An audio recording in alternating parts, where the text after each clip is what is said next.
The rain hammered the diner windows like fists demanding entry. Lucas Hale sat hunched over cold coffee and a half-eaten omelet, mentally calculating whether he could afford both rent and his son's antibiotics this month. The answer was no. It was always no. When the door crashed open, he barely looked up until he saw her, soaked to the bone, blood mixing with rainwater on her temple, eyes wild with the kind of fear that comes from running. She stood there swaying, a woman who looked like she'd crawled out of hell itself. And in that moment, Lucas had no idea that offering his breakfast to a stranger would rewrite his entire life. If you want to see how a single choice can change everything, stay until the end.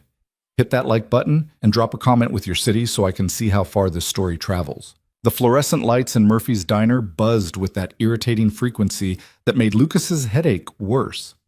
He'd been awake since 4:30, the same as every morning, listening to Jamie cough in the next room of their cramped two-bedroom apartment.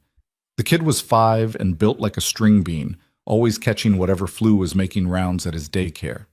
This one had lasted 2 weeks. The prescription sat in Lucas's jacket pocket, still unpicked up because the copay was $47, and he had 32 in his account until Friday. He pushed eggs around his plate, the grease congealing into something unappetizing. 6:40 on a Tuesday morning, and the diner held maybe 4 other people. Bill, the mechanic who always sat at the counter reading yesterday's sports section. 2 construction workers sharing coffee in silence. And Marlene, the waitress who'd worked here longer than Lucas had been alive. "More coffee, honey?" Marlene appeared with the pot, her voice rough from decades of cigarettes. "I'm good." He wasn't, but refills cost extra after the second cup, and he was already stretching this breakfast further than it should go. She topped him off anyway, her wrinkled hand steady. "On the house, you look like hell." "Feel like it too." "That boy still sick?" Lucas nodded, guilt sitting heavy in his chest. Jamie had asked for orange juice this morning, and they were out. He'd given him water instead. Watch those big brown eyes try not to show disappointment. 5 years old and already learning that wanting things was pointless. "Kids bounce back," Marlene said, meaning well. She didn't have children.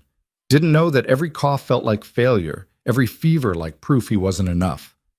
Lucas had been 27 when Jamie was born, already struggling, already barely keeping his head above water. Jamie's mother, Cassie, had lasted 18 months before the weight of it crushed her. She'd left on a Wednesday, kissed Jamie's forehead while he slept, and walked out with a suitcase and a note that said, "I'm sorry I can't be what you both need. No forwarding address, no phone number, just gone." That was 3.5 years ago. Lucas had stopped being angry about it somewhere around year 2. Now it was just fact, like the color of the sky or the way his back ached after 12-hour shifts at the warehouse. The rain had started an hour ago, the kind of downpour that turned streets into rivers and made the roof of his building leak into the hallway. Lucas watched it sheet down the windows, distorting the early morning traffic into watercolor streaks of red and yellow. He checked his watch. 7:15. He needed to be clocked in by 8, which meant leaving here in 10 minutes, catching the number 42 bus, and hoping it wasn't running late. Mrs. Chen, his neighbor who watched Jamie in the mornings, would drop him at daycare by 9. The whole operation ran on a knife's edge of timing. One delay, one sick kid, one missed bus, and the whole thing collapsed. The diner door banged open hard enough to rattle the frame. Everyone looked up, even Bill, who never looked up from his paper. She stumbled in like something blown by the wind, soaked through, her dark hair plastered to her face. For a second, Lucas thought she was drunk. That unsteady sway, the way her hand groped for the door frame. Then he saw the blood. It ran from somewhere in her hairline, mixing with rainwater, trailing down her temple and jaw. Her clothes, what might have been nice clothes once, were torn at the shoulder, the fabric hanging wrong. She wore one shoe. The other foot was bare, dirty, bleeding from the heel. She stood there in the doorway, breathing hard, eyes scanning the diner with something close to panic. Those eyes landed on each of them in turn. Bill looked away. The construction workers studied their coffee. Marlene had already moved toward the phone, probably to call the police. The woman's gaze found Lucas and held. He didn't look away. She took a step forward and her knee buckled. Lucas was moving before he thought about it, catching her elbow before she went down. She flinched at the contact, hard, like he'd hit her instead of steadied her. Easy, he said. I got you. Up close, she looked worse. Mid-30s maybe, though it was hard to tell through the dirt and fear. Expensive earrings still in her ears, small diamonds that caught the light, a watch on her wrist that probably cost more than his car, what was left of it. And that look in her eyes, the one he recognized from the mirror on his worst days, the look of someone barely holding together. You need an ambulance? He asked quietly. She shook her head, frantic. No, no police, no hospital, please. Her voice was hoarse, like she'd been screaming, or crying, or both. Okay, Lucas said, though every instinct said this was the kind of situation where you called somebody. Okay. You want to sit down? He guided her to his booth, the one in the back corner where he'd been trying to make one meal last an hour. She sank into the vinyl seat like her legs had given up. Her hands were shaking so hard she had to clasp them together on the table. Marlene appeared with a towel and a glass of water, her face skeptical. She need a doctor, Lucas. I'm fine, the woman whispered. She wasn't fine. She wasn't anywhere close to fine. She needs a minute, Lucas said. Marlene's mouth pressed into a line, but she left the towel and water and retreated behind the counter, though Lucas could feel her watching. He sat down across from the stranger who looked like she'd walked through fire. Outside, the rain kept falling. Inside, the fluorescent lights buzzed and hummed, and the smell of burnt coffee filled the air. You running from someone? Lucas asked. She looked at him, really looked, trying to decide something. Then she nodded, barely. They still chasing you? I don't know. Her voice cracked. I don't know where I am. You're at Murphy's Diner, Bridgewater Street, East Side. He watched her process this, saw the information mean nothing. You from around here? She shook her head. You got somewhere to go? Another head shake. She reached for the water with trembling hands, managed to get it to her lips, drank like she hadn't had water in days. Lucas glanced at his watch. 7:20. He needed to leave in 5 minutes or he'd miss the bus. Miss the bus? Miss his shift. Miss his shift. Lose the job. Lose the job. Lose everything. He pushed his plate across the table. She stared at it. When's the last time you ate? He asked. I don't. She stopped, like she genuinely didn't know. I can't pay you. Didn't ask you to.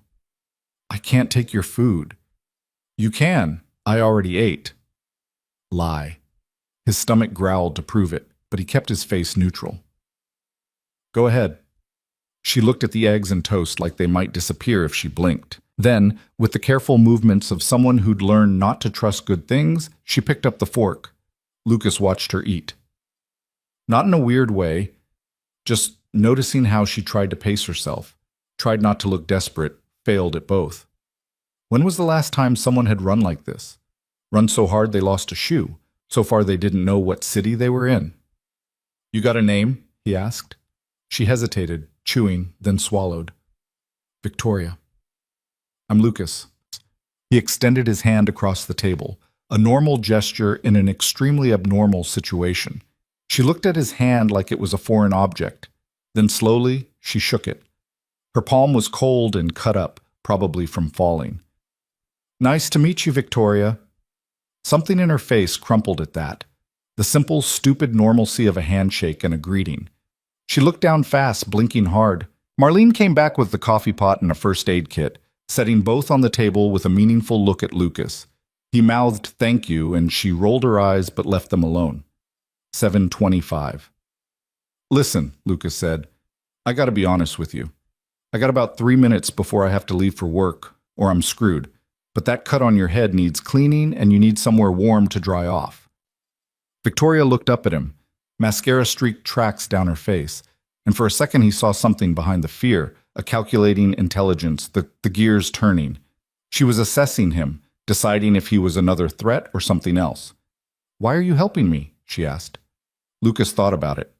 Thought about Jamie coughing in the next room, about Cassie's note, about all the times in the last 5 years when he'd needed someone to give a damn and nobody had.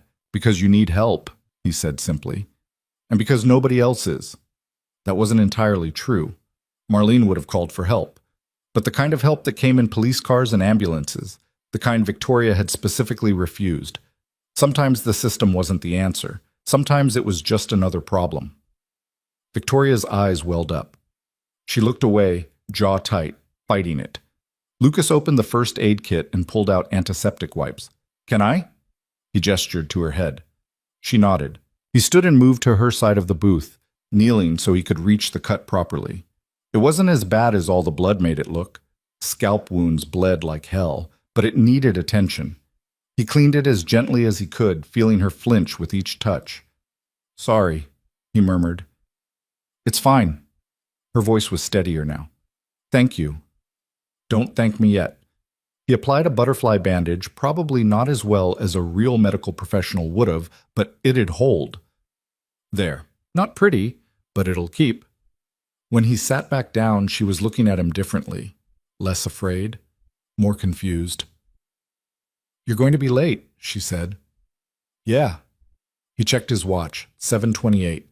The bus would come at 7:35. If he ran, he might make it. But running meant leaving her here, wet and scared and alone with nowhere to go. Lucas had spent 5 years making impossible choices, picking between bad and worse, learning to live with the guilt of never having enough. Enough money, enough time, enough of himself to give Jamie everything he deserved. This felt like another one of those choices, except it wasn't his kid on the line this time. It was a stranger. But she'd looked at him like he was human when she walked in, like he might be the kind of person who helped instead of hurt. And hell if he was going to prove her wrong. "Screw it," he said. He pulled out his phone, the screen cracked from when Jamie had dropped it last month, and called his supervisor. Tom picked up on the third ring. "This better be good, Hale." "Hey, Tom, I can't make it in today. Family emergency." Silence. Then, "You serious?" "Yeah." "You know we're already short today. Martinez called in." "I know. I'm sorry. It can't be helped." More silence. Lucas could practically hear Tom doing the math, weighing how replaceable Lucas was against how much of a pain it would be to cover his shift. "This is the third time in 2 months, Tom said finally. "Second," Lucas corrected, "and the first was when my kid had to go to the ER." "Right, well," paper shuffling. "You come in tomorrow ready to work or don't bother coming in at all. Clear?" Lucas's stomach dropped. It was the closest Tom had come to an actual threat, and they both knew it. Crystal. Good. The line went dead. Lucas set the phone down and tried not to think about how many bills he couldn't pay if he lost this job. How many meals Jamie would miss, how fast they'd end up on the street. Victoria was staring at him. You didn't have to do that." "Yeah, I did." "You don't even know me." "Doesn't matter." "It should matter." She looked angry now, or maybe that was just fear with nowhere else to go. "You don't know what I've done, where I've been. I could be a lot of things," Lucas agreed. "But right now you're someone who needs help. That's enough." She opened her mouth, closed it, looked away. The diner had started filling up with the breakfast crowd, early risers and shift workers grabbing food before their day started. Marlene was moving between tables with practiced efficiency, the coffee pot perpetually in hand. Bill had finally looked up from his paper and was watching them with unconcealed curiosity. Lucas's phone buzzed. Mrs. Chen probably wondering where he was. He texted back, "Running late, Jamie good?" Her reply came fast. "He's fine. Watching cartoons. That was something at least." Victoria had finished the eggs. She was still shaking, but the food seemed to have helped, put a little color back in her face. "Okay," Lucas said. "Here's what we're going to do. There's a shelter about 6 blocks from here, Oak Street Community Center. They've got resources, safe beds, people who can actually help with whatever you're running from. I know, you can't go to police. I heard you. But this place isn't cops, it's social workers and volunteers. They don't ask questions you don't want to answer." He'd been there once, when Jamie was 2 and Lucas had been between jobs and down to his last $20. The woman who'd helped him hadn't judged, hadn't pried. She'd just given him groceries and the number for rental assistance and told him to come back if he needed to. They're good people. Victoria was already shaking her head. "I can't show up looking like this. I can't. People will ask. They'll want to know." She wasn't wrong. Walking into anywhere looking like a crime scene would raise questions. Lucas thought fast. "There's a thrift store 2 blocks over, opens at 8. We get you some dry clothes, clean you up a little, then I'll walk you to the shelter. Deal? You've already done too much. Haven't done anything yet. Why? The word came out sharp, almost accusatory. Why would you risk your job, your time, for someone you don't know? Lucas leaned back against the booth, suddenly tired. You got kids, Victoria? She blinked, thrown by the question. No. I got a son. He's 5. Sick right now with some flu that won't quit, and I can't afford the medicine because I had to choose between that and keeping the lights on. He said it matter of fact, without self-pity. Just truth. Every day I wake up and try to be the kind of man I want him to grow up to be. The kind who helps when he can, even when it costs him. Especially when it costs him, because otherwise, what's the point? Victoria's eyes were wet again. She brushed at them angrily, like tears were a weakness she couldn't afford. You don't have to fix the world, Lucas continued. You just have to fix the piece in front of you. Right now, that's making sure you've got somewhere safe to sleep tonight. That's all. She was quiet for a long moment, staring at her empty plate. When she spoke, her voice was barely audible. I don't deserve this. Nobody deserves anything. We just get what we get and try to make it mean something. He stood, dropping a $10 bill on the table for Marlene, even though the meal had only been 7. Come on, let's get you sorted. Victoria looked up at him, this stranger who'd chosen her over his own stability, and something shifted in her expression. The fear was still there, would probably be there for a while, but underneath it now was something else, a fragile, tentative hope. She stood, unsteady, and Lucas offered his arm. She took it. They walked out of Murphy's diner into the pouring rain, 2 broke people with nothing to offer each other except humanity. Marlene watched them go and shook her head, already pulling out her phone to call her prayer circle. That Lucas Hale was either the biggest fool she'd ever met or one of the last good men left in this city. Probably both. The thrift store smelled like mothballs and old paper, the kind of smell that stuck in your nose and followed you home. Lucas held the door for Victoria, shaking rain from his jacket. The woman behind the counter, name tag read Denise, looked up from her magazine and did a double take at Victoria's appearance. Morning, Lucas said quickly, putting himself between their stares. She had an accident. We need some dry clothes. Denise's expression softened. She'd probably seen worse. Women's section is in the back. Take your time, honey.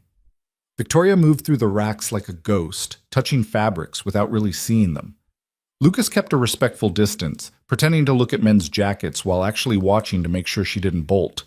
She pulled out a pair of jeans, a plain black sweater, some sneakers that looked close to her size. Practical choices. Smart. There's a bathroom in the back, Denise called. You can change there if you need. Victoria nodded and disappeared behind a door marked restroom. Lucas waited, listening to the rain drum on the store's metal roof. His phone buzzed again. Another text from Mrs. Chen. Jamie asking for you. His chest tightened. He typed back. Tell him I love him. Home soon. The definition of soon kept getting longer. It was almost 9 now. He should be 3 hours into his shift, earning the money that kept their heads above water. Instead, he was in a thrift store with a woman whose last name he didn't know, making choices that felt right and stupid in equal measure. The bathroom door opened.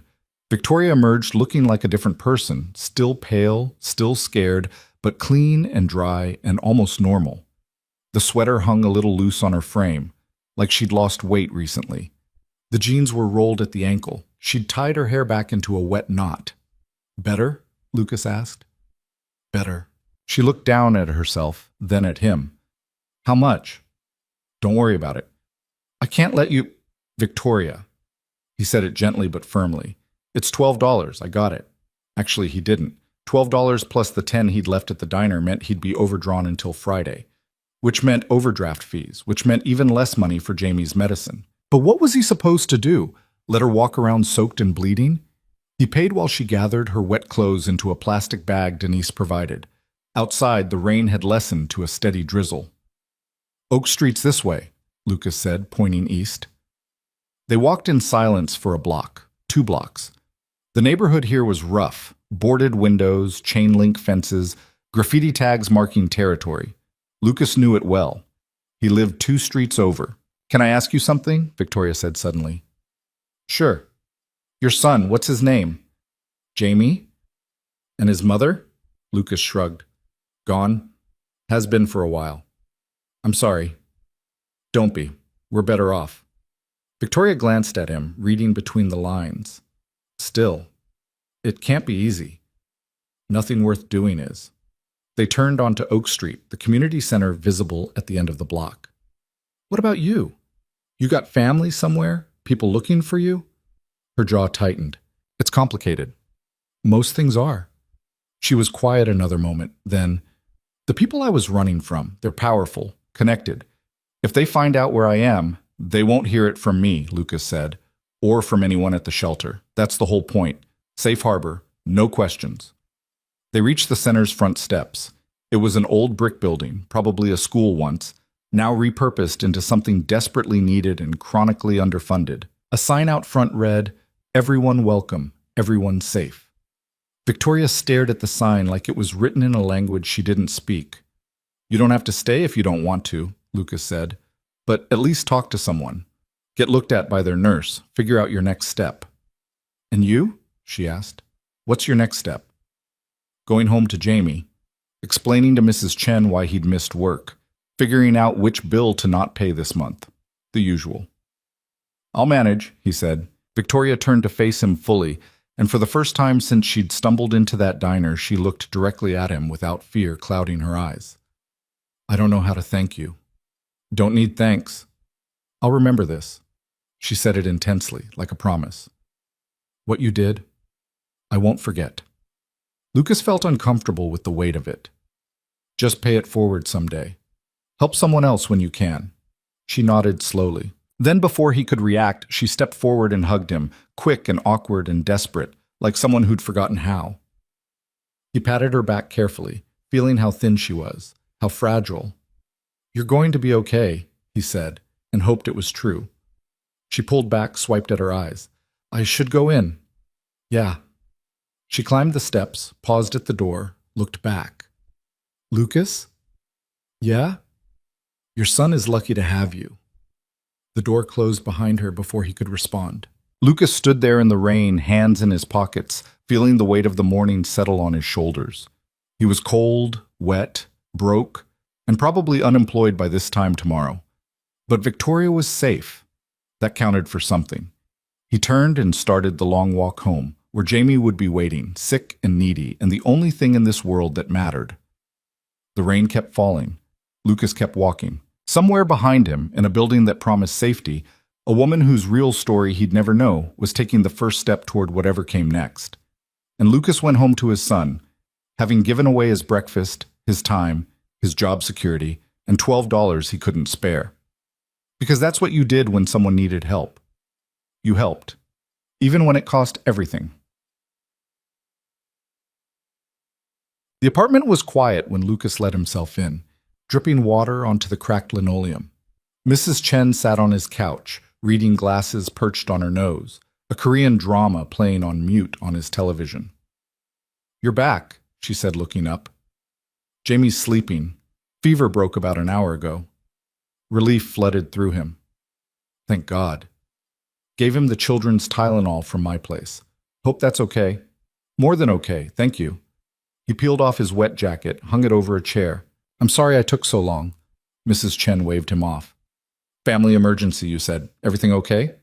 Yeah, it's handled. She studied him with the knowing eyes of someone who'd raised 4 kids and buried a husband and learned to read people like books. You're a good man, Lucas Hale. Too good, maybe. No such thing. She gathered her things, knitting, remote, reading glasses. He asked for orange juice again, told him you'd get some later. Another thing he couldn't afford, another small failure in a long line of them. I will, Lucas said. After she left, he checked on Jamie. The kid was sprawled across his twin bed, covers kicked off, breathing easy for the first time in days. Lucas pulled the blanket back up, smoothed hair off his forehead. Jamie stirred but didn't wake. 5 years old, getting bigger every day. Growing out of his shoes, his clothes, his need for his father's constant presence. Someday he'd be grown, living his own life, and Lucas would look back on these days, these hard, broke, exhausting days, and miss them. But not yet. Not today. Today he was just tired. Lucas went to the kitchen, heated up ramen because it was cheap and filling, and sat at their small table eating in silence. His phone sat next to him. No new messages. Tom hadn't called to officially fire him, but the threat hung in the air like humidity before a storm. Tomorrow he'd go in early, work twice as hard, prove he was worth keeping. He'd done it before. He could do it again. His phone did buzz eventually, but it wasn't Tom.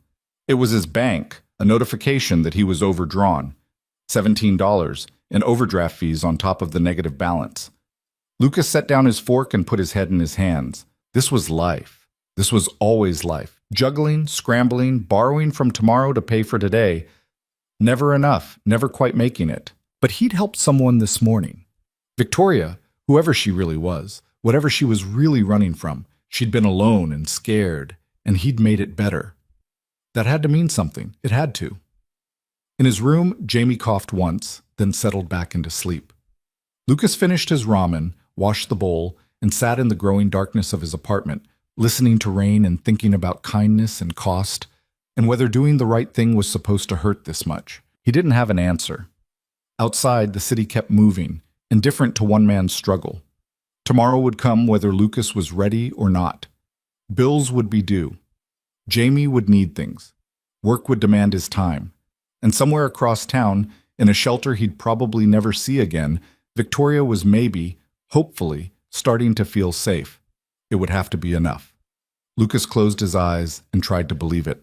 3 weeks crawled by like wounded animals. Lucas kept his job by the skin of his teeth, and Tom's grudging acknowledgement that nobody else wanted to work the loading dock in November when the temperature dropped and the wind cut through the warehouse like knives. Jamie's fever broke and came back twice before finally staying gone, leaving Lucas another $200 in the hole from a second doctor's visit and another round of antibiotics that insurance only half covered. He stopped buying coffee at Murphy's, started making it at home in the ancient pot that only worked if you hit it at the right angle. Stopped eating lunch most days, told himself he wasn't hungry when his stomach cramped.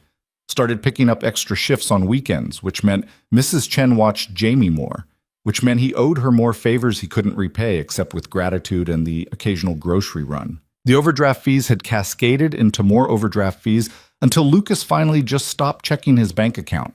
What was the point? The numbers only went one direction. He thought about Victoria sometimes, usually late at night when Jamie was asleep and the apartment was quiet except for the radiator's hiss and clank. Wondered if she'd stayed at the shelter or moved on, if she was safe, if she ever thought about the guy who'd bought her breakfast. Probably not. People moved through each other's lives and left footprints that faded. That was normal. That was fine. He was loading pallets on a Friday afternoon, his back screaming and his hands numb from the cold, when Tom appeared at the warehouse entrance with 2 men in suits. Lucas's first thought was immigration, even though he was born in Pittsburgh and had never left the country. His second thought was police, even though he hadn't done anything wrong. Guys in suits showing up at warehouses rarely meant good news. Tom was walking toward him with an expression Lucas couldn't read, somewhere between confused and annoyed and maybe a little scared. "Hail!" Tom called. "Got visitors." Lucas set down the box he'd been carrying, pulled off his work gloves. Up close, the suits looked expensive.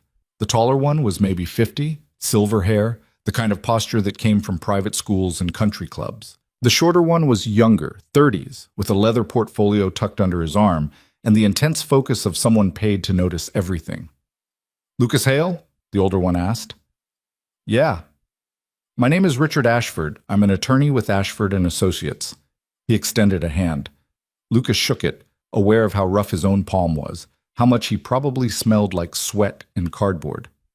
"This is my associate, David Chen. We'd like to speak with you privately, if possible." "About what?" "It's a sensitive matter. Perhaps somewhere less public?" Tom was hovering, clearly wanting to know what was happening, but also clearly not wanting to get involved in whatever this was. "You can use the break room," he said, "but make it quick. We're on a schedule." The break room was a generous term for a space barely bigger than a closet, containing a card table, 3 folding chairs, a microwave that only worked on high, and a coffee maker even worse than Lucas's home model. The lawyers sat, looking deeply uncomfortable with their surroundings. Lucas remained standing, arms crossed. Am I in some kind of trouble? He asked. No, nothing like that. Ashford opened the portfolio Chen handed him, pulled out a folder. We represent the Kane family. Does that name mean anything to you? Lucas thought about it, came up empty. Should it? Perhaps not. Do you recall, approximately 3 weeks ago, helping a woman at Murphy's Diner? You took her to Oak Street Community Center. Lucas's stomach dropped. Victoria. Yes, Victoria Kane. Ashford was watching him carefully, reading his reaction. She's a client of ours. More accurately, her family employs our firm for various legal matters. Is she okay? She is. Thanks in large part to you, Mr. Hale. I didn't do anything special, just helped someone who needed it. Ashford's expression shifted, something almost like respect. Yes. Well, Ms. Kane would like to meet with you, if you're willing, to thank you personally. Lucas's first instinct was to refuse. He didn't need thanks, didn't want it. What he'd done for Victoria was just basic human decency, not some transaction requiring payment. But there was something in the way Ashford said it, the weight of formality around a simple request, that made Lucas pause. Why'd she send lawyers instead of just calling? He asked. The Kane family is prominent, Chen said carefully. They prefer to handle such matters through proper channels. Proper channels, Lucas repeated. Right. If you agree, we'd arrange transportation to their estate tomorrow afternoon, 2 o'clock. You'd be home by evening. Tomorrow's Saturday. I got my kid. Arrangements can be made for childcare if needed. Lucas shook his head. I don't need arrangements. I need to know what this is actually about. Ashford closed the folder, set it on the table between them. Mr. Hale, Victoria Kane comes from considerable wealth. When she disappeared 3 weeks ago, her family feared the worst. She was found at Oak Street Center, disoriented and traumatized, but safe. When asked how she got there, she spoke very highly of a man named Lucas, who had helped her without asking for anything in return. Her family would like to express their gratitude properly. I don't want money. That's not what this is. Then what is it? A conversation, Ashford said simply. One meeting. If after that you wish to return to your life and never hear from the Kane family again, that will be respected. But Victoria specifically asked to see you. She said you deserved to know that she's all right. That got him. The idea that Victoria was worried he might be worried, that she'd thought about him at all in the weeks since. 2 o'clock tomorrow, Lucas said. Where? Ashford handed him a business card with an address embossed in gold. A car will pick you up at your residence. 1:30 sharp. I can drive myself. The estate is gated and security is strict. The car will ensure you're cleared for entry. Estate, gated, security. Every word reinforced that Victoria's world and Lucas's world existed on different planets. Fine, Lucas said. But I'm bringing my kid. Non-negotiable. Ashford and Chen exchanged a glance. Then Ashford nodded. That's acceptable. We'll have appropriate accommodations. They stood, shook hands again, and left. Lucas stood in the break room alone, turning the business card over in his fingers. The address meant nothing to him, but the weight of the cardstock, the quality of the print, this was money, real money. What the hell had he stumbled into? Tom stuck his head in. Everything okay? Yeah, fine. The cops? Lawyers. Worse. Tom grinned, but it didn't reach his eyes. You need time off tomorrow? Just leaving an hour early today. Pick up my kid from daycare. You got it, but you're working Sunday to make up for it. Deal. Lucas grabbed his coat and clocked out, his mind already racing ahead to tomorrow, to what he'd tell Jamie, to what any of this meant. He caught the bus home in a daze, barely noticing the cold or the crowds or the woman next to him talking loudly on her phone about her boyfriend's gambling problem. Mrs. Chen met him at the door of his apartment, Jamie already in his jacket and shoes. You're early, she said, surprised. Yeah, something came up. He knelt down to Jamie's level. Hey, buddy. Good day? We made turkeys with our hands. Jamie held up a construction paper turkey, his handprint forming the feathers. See? That's amazing. Best turkey I've ever seen. Miss Sarah said we're going to have a feast next week for Thanksgiving. Thanksgiving. Lucas had completely forgotten. Another thing to figure out, another meal to somehow provide when the pantry was already bare. Sounds great, Lucas said, standing. He looked at Mrs. Chen. You have plans tomorrow afternoon, around 1? I'm free. You need me to watch him? Actually, the opposite. I need you to not watch him. We're both going somewhere. Her eyebrows rose. Somewhere nice? I think so. Maybe. I don't really know. She smiled. Mysterious. I like it. After she left, Lucas heated up mac and cheese from a box while Jamie chattered about his day, about the kid who'd thrown up during circle time, about the new hamster in the classroom named Mr. Whiskers. Normal kid stuff. Safe stuff. The kind of day Lucas had spent 5 years trying to give him. Dad? Jamie asked around a mouthful of pasta. Yeah? Are we poor? Lucas's hand froze halfway to his own mouth. He set down his fork carefully. Why do you ask that? Jamie shrugged, suddenly fascinated by his bowl. Carson said his mom said we're poor. That's why I wear the same shoes even though they got holes. Lucas looked at Jamie's feet, at the sneakers that were indeed too small and coming apart at the seams. Another thing he'd noticed and ignored because there were always 10 other things more urgent. Carson's mom doesn't know what she's talking about, Lucas said. But are we? How did you explain poverty to a 5-year-old? How did you make it make sense when it barely made sense to adults? We don't have a lot of extra money, Lucas said slowly. That's true. But we've got food, a place to live, each other. That's more than some people have. Carson has a PlayStation. I bet he does. And a bike. Yep. And he goes to Disney World every year. Lucas took a breath. Jamie, look at me. Jamie did. Those big brown eyes that were all Cassie. The rest of him pure Lucas. Stubborn chin, messy hair that never laid flat. The way he chewed his bottom lip when he was thinking. Some people have more money than us, Lucas said. Some people have less. But money doesn't make you better or worse than anybody else. What matters is how you treat people. You understand? I guess. You're a good kid. Smart, kind, funny. That's worth more than all the PlayStations in the world. Jamie considered this, then nodded. Can I still get new shoes, though? Lucas laughed, the sound surprising him. Yeah, buddy. We'll get you new shoes. When? Soon. It was the same answer he always gave. Soon. Later. We'll see. The vocabulary of broke parents everywhere, promises made on credit extended by hope. That night, after Jamie was asleep, Lucas stood in front of his closet, trying to figure out what you wore to meet wealthy people at their estate. He owned 3 shirts that didn't have stains or holes, 2 pairs of jeans that fit, 1 pair of khakis from a wedding 5 years ago that might still button if he didn't breathe too deep. He settled on jeans and the least faded button-down, then immediately second-guessed himself. Did estates have dress codes? Would they turn him away at the gate for looking too poor? He was overthinking it. Victoria had seen him at his most regular, coffee-stained and exhausted in a diner at dawn. If she wanted to see him, she'd see him as he was. Still. He ironed the shirt.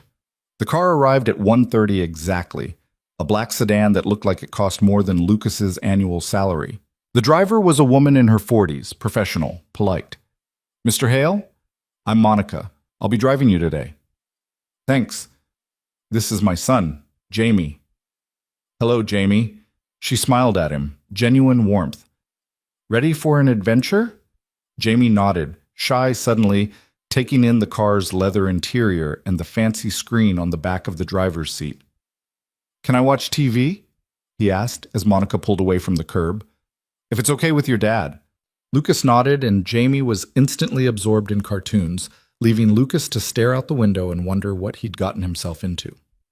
They drove out of the city, through suburbs that got progressively nicer, bigger houses, actual yards, trees that weren't struggling to survive in 3 feet of dirt.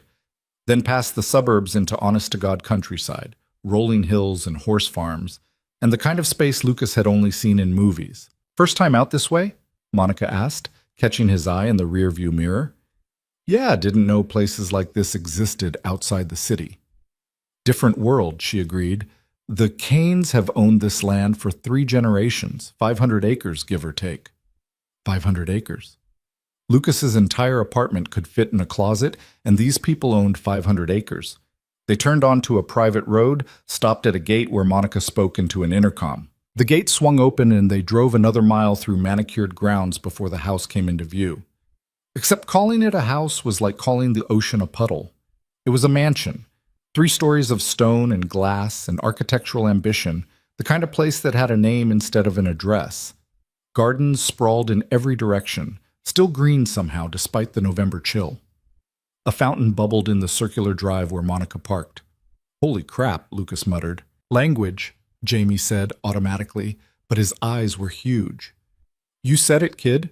Monica opened their door. "Mr. Ashford will meet you at the entrance. Take your time." Lucas climbed out, Jamie's hand immediately finding his. Together they approached the massive front door, which opened before they could knock. Ashford stood there, somehow looking even more formal than he had in the warehouse. "Mr. Hale, welcome, and this must be Jamie." "Hi," Jamie whispered. "Come in, please. The family is gathered in the west sitting room." The family. Plural. Lucas had assumed it would just be Victoria, maybe her parents. But as Ashford led them through a foyer that could have held Lucas's entire apartment building, down a hallway lined with oil paintings and sculptures, Lucas realized this was bigger than he'd thought. The sitting room was the size of a basketball court, all floor-to-ceiling windows and tasteful furniture arranged in conversation clusters. And there, near the fireplace, stood Victoria. She looked different, healthy. Her hair was styled, her clothes clearly expensive, her posture confident. But when she saw Lucas, her whole face changed, something genuine breaking through the polished exterior. "Lucas," she said, and crossed the room in 4 quick strides. He didn't know if he should shake her hand or nod or what, but she made the decision for him by pulling him into a hug, brief but real. "You came," she said. "You asked." She pulled back, looked down at Jamie. "And you brought your son. Hope that's okay." "More than okay." She knelt to Jamie's level. "Hi, I'm Victoria. Your dad is a very special person." Jamie looked at Lucas for confirmation. Lucas nodded. Jamie turned back to Victoria. "He's just my dad." Victoria laughed, and the sound was lighter than Lucas remembered. "Fair enough." "Victoria." An older woman approached, late 50s, elegant in that way money bought and maintained. "Introduce us." "Of course. Lucas, this is my mother, Margaret Kane. Mother, this is Lucas Hale and his son Jamie." Margaret's handshake was firm, assessing. "Mr. Hale, I understand we owe you a considerable debt of gratitude." "You don't owe me anything, ma'am." "I disagree, but we'll come back to that." She gestured to a man by the window, tall and graying and radiating authority. "My husband, Robert, Victoria's father." Robert crossed the room with measured steps, taking Lucas's measure with sharp eyes. "Mr. Hale, my daughter tells me you saved her life." "I gave her breakfast and a ride," Lucas corrected. "That's not saving a life." "That's exactly what it is," Victoria said quietly. There were others, Victoria's older brother, Thomas, who had their father's bearing and their mother's sharp gaze, his wife, Eleanor, who seemed kind but distant, and an older gentleman introduced as Alexander Kane, Victoria's grandfather, who sat in a high-backed chair like a king on a throne. It was overwhelming. Too many people, too much wealth, too much attention focused on Lucas like he'd done something extraordinary instead of just being a halfway decent human. "Jamie," Eleanor said, "would you like to see the game room? We have quite a collection." Jamie looked up at Lucas, uncertain. "It's okay, buddy. I'll be right here." Eleanor led Jamie away, leaving Lucas alone with the Kane family.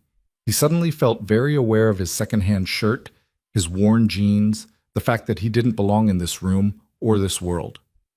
"Please sit," Margaret said, gesturing to a sofa that probably cost more than Lucas's car. He sat. They arranged themselves around him like a tribunal. "Victoria has told us what happened," Robert said, "or what she remembers of it. We'd like to hear your perspective, if you don't mind." Lucas glanced at Victoria. She nodded encouragingly. So he told them. The rain, the diner, how she'd looked when she walked in, how nobody else had helped. The thrift store, the shelter, the fact that he'd almost been late to work and might have lost his job except he'd called in sick. "You sacrificed your employment for a stranger," Alexander said. His voice was rough with age but commanding. "Why?" "She needed help." Many people need help. Most of us walk past them every day. Yeah, well, Lucas shrugged. I don't like being one of those people.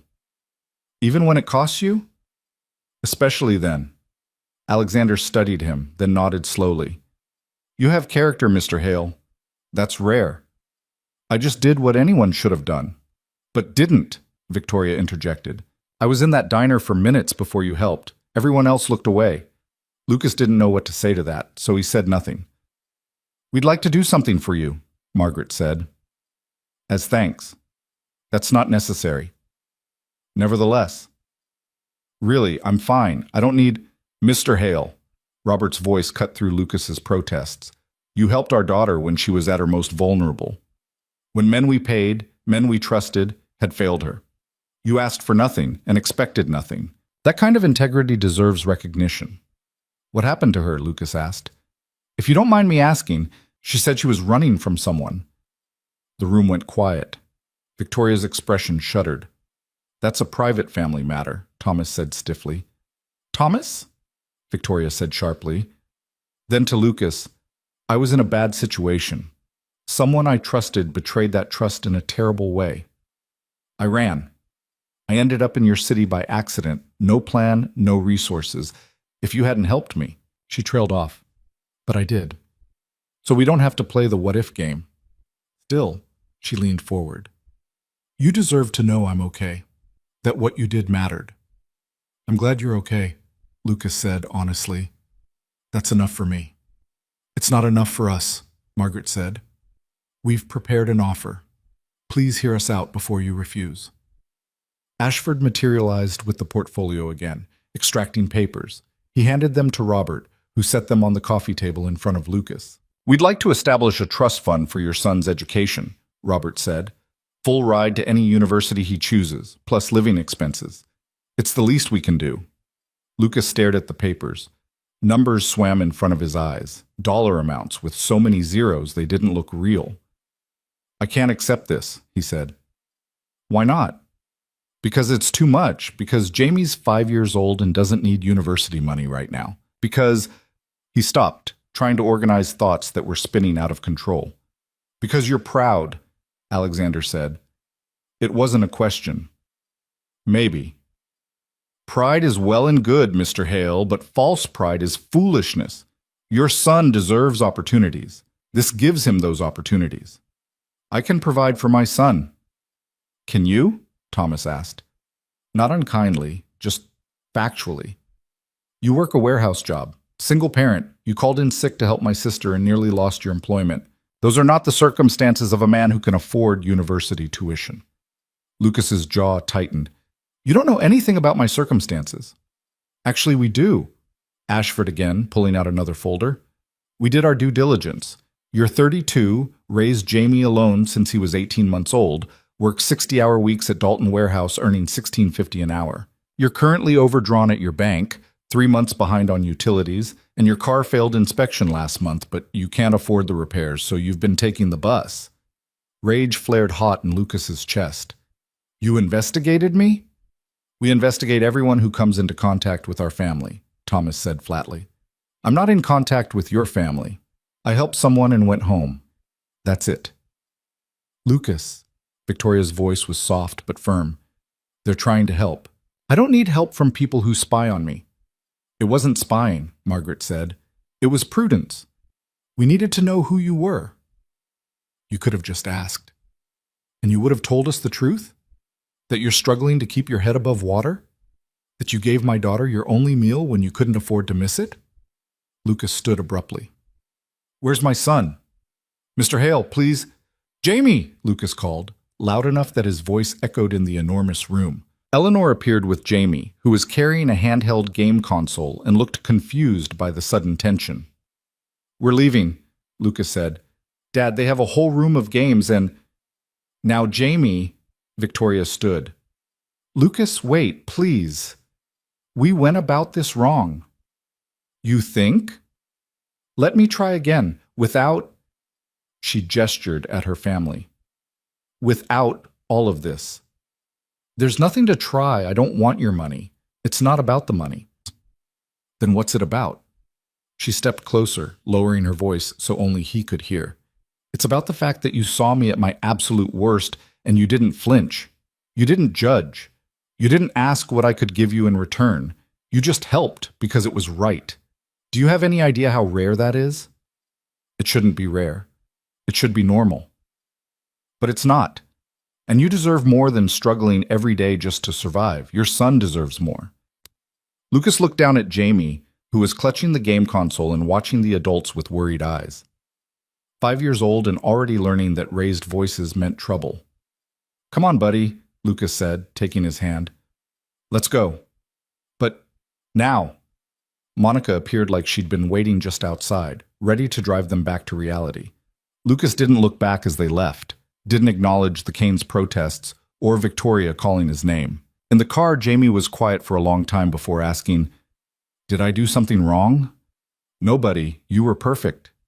Then why are you mad? Lucas took a breath, trying to unclench his jaw. I'm not mad at you. I'm mad at grown-up stuff. They seem nice. Yeah, well, nice people can still do things that aren't nice. Jamie accepted this with a child's logic and went back to his cartoons. Lucas stared out the window at the countryside rolling past, at the wealth and space and possibility that existed for people like the Canes, but not for people like him. They'd investigated him, dug through his life like he was a suspect instead of someone who'd just tried to help. And then they'd offered him money like that would fix everything, like his pride and his dignity were for sale. Except they weren't wrong about Jamie deserving more, about the struggle being real and constant and exhausting. Except a college fund would mean Jamie wouldn't end up like Lucas, scraping by, choosing between medicine and rent. Except maybe, possibly, Lucas's pride was getting in the way of his son's future. The thought circled and bit and wouldn't let go. They were halfway home when Lucas's phone rang. Unknown number. He almost didn't answer, then figured, what the hell? Yeah? Mr. Hale, it's Richard Ashford. Please don't hang up. What do you want? To apologize. The background check was standard procedure, but the way it was presented to you was inappropriate. The family realizes that now. Great. Apology noted. Victoria would like to speak with you, just her. No family, no lawyers. She asked me to relay that she'll be at Murphy's Diner tomorrow morning at 7 if you're willing to meet her there. Lucas almost laughed. Murphy's Diner, full circle. And if I don't show? Then she'll respect that, and you'll never hear from the Canes again. You have my word. The line went dead. Jamie looked up from his cartoons. Who was that? Nobody important, Lucas lied. But as Monica drove them back to their small apartment in their small life, Lucas knew he'd be at that diner tomorrow morning, because Victoria had asked, and because despite everything, he wanted to hear what she had to say when her family wasn't watching. Lucas didn't sleep much that night. He lay in bed staring at the water stain on his ceiling, the one shaped like a dog if you squinted, thinking about pride and pragmatism and what he owed Jamie versus what he owed himself. Around 3 in the morning, he gave up, made coffee, and sat at the kitchen table doing math that didn't add up, no matter how many times he ran the numbers. Jamie's shoes were $40 at the discount store. The prescription Lucas still hadn't filled was $47. The electric bill was $132, and if he didn't pay it by Friday, they'd shut it off, which meant no heat, no lights, no way to keep food cold. His car needed $600 in repairs to pass inspection, and without it, he'd keep taking the bus, which added an hour to each commute, which meant less time with Jamie, which meant more money to Mrs. Chen, which meant less money for everything else. The college fund the Canes offered would have solved none of those immediate problems. But it would have solved the biggest one, the one that kept Lucas awake most nights. The certainty that Jamie would end up just like him, trapped in the same cycle of working too hard for too little, forever one emergency away from disaster. Except accepting it meant admitting he couldn't do it alone, meant proving Thomas Kane right, that Lucas couldn't provide for his son, meant taking charity from people who'd investigated him like a criminal. His phone buzzed. 5:30. Mrs. Chen, probably wondering if he needed her today since it was Sunday, and he usually kept Jamie home. The text read, "You look like hell. I can hear you thinking through the wall. Whatever it is, go talk it out. I'll watch the boy." Lucas smiled despite himself. The apartment walls were thin enough that he could hear Mrs. Chen's Korean dramas, so she could definitely hear him pacing. He texted back, "How'd you know I need to go somewhere? Because you've been up all night, and that only happens when you're wrestling with something bigger than bills. Go. Jamie and I will make pancakes." By 6:30, Lucas was showered, dressed in the same shirt from yesterday because it was still the least faded one he owned, and standing outside Mrs. Chen's door. She opened it in her bathrobe, glasses already on, a book in hand. "He's still asleep." "I know. I just wanted to say thanks." "You can thank me by figuring out whatever's eating you and coming back lighter." She studied his face. "This about that fancy car yesterday?" "Yeah." "They offer you money?" "Something like that." "And you said no." "I walked out, actually." Mrs. Chen made a noise that was half laugh, half sigh. "Of course you did. You're as stubborn as my late husband, and he once refused a promotion because he didn't like the boss's tie." "I'm not stubborn. I just don't like people digging through my life without permission." "Hmm. And now you're going to meet with them anyway?" "Just one of them, the woman I helped. The one who has you questioning everything you thought you knew about accepting help." It wasn't a question. Lucas didn't have an answer for that, so he just kissed her cheek and headed out into the cold November morning. Murphy's diner looked exactly the same as it had 3 weeks ago. Same buzzing lights, same smell of burnt coffee and grease. Same bell that jangled when Lucas walked in. But it felt different now, loaded with the weight of what had happened here and what might happen next. Victoria was already there, sitting in the same booth where Lucas had given her his breakfast. She wore jeans and a sweater, her hair pulled back, no jewelry except small studs in her ears. Trying to blend in, Lucas realized, trying to look normal. She saw him and stood, uncertain. "You came. You asked." "I wasn't sure you would. After yesterday." Lucas slid into the booth across from her. "I wasn't sure either." Marlene appeared with coffee, giving Victoria a long look before pouring 2 cups. "Eggs and toast?" she asked Lucas. "Just coffee." "You need to eat." "I'm fine, Marlene." She humphed but left them alone. Victoria wrapped both hands around her mug like she needed the warmth. "I'm sorry," she said. "About my family. About the background check. About all of it. They were protecting you. I get it." "That doesn't make it right." She met his eyes. "You helped me when I was nobody. Just a scared woman with nowhere to go. You didn't ask my name, my story, what I could offer you. You just helped. And then my family treated you like a security risk instead of the person who saved my daughter's life." "I'm not anybody's daughter," Lucas started, then caught himself. "Wait, daughter?" Victoria's face went carefully blank. "I misspoke." "No, you didn't. Your mother, Margaret. You said my daughter's life. Who's your daughter?" She was quiet for a long moment, then seemed to come to a decision. "Her name is Sophie. She's 7. She lives with my parents because I'm not fit to have custody right now." Lucas processed this. "The situation you were running from." "Yes. Her father? My ex-husband. Technically still my husband, though the divorce should be final soon." Victoria's hands tightened on the mug. "He's not a good man, Lucas. I didn't realize how not good until it was too late. By the time I understood what he was, I was trapped. And when I tried to leave, he made sure everyone thought I was the problem. Unstable, unfit. He has lawyers, connections, money. I had nothing." "But your family has money." "They do. But Damien, my husband, he's very good at what he does. He works in finance, manages investments for some very powerful people, including people my family does business with. So when I went to my parents for help, they were caught between protecting me and protecting their business relationships." She laughed, bitter. "Family first, except when it's complicated, right? That's why you ran." "I went to a charity gala with him 3 weeks ago. It was supposed to be this perfect public appearance, show everyone we were fine, that the rumors about our marriage were just rumors, but at the end of the night, in the car..." She stopped, swallowed hard. "He told me if I didn't drop the divorce, he'd make sure I never saw Sophie again. That he had enough evidence of my instability to have me declared unfit permanently. And the way he said it, I knew he meant it. So I ran. Stupid, impulsive, but I ran." "How'd you end up here?" "I got out of the car at a red light, just opened the door and ran. I didn't have my phone, my purse, anything. I just ran until I couldn't anymore. Caught a bus with change someone gave me, got off at a random stop, walked until I found your diner. She looked around the shabby space like it was sacred.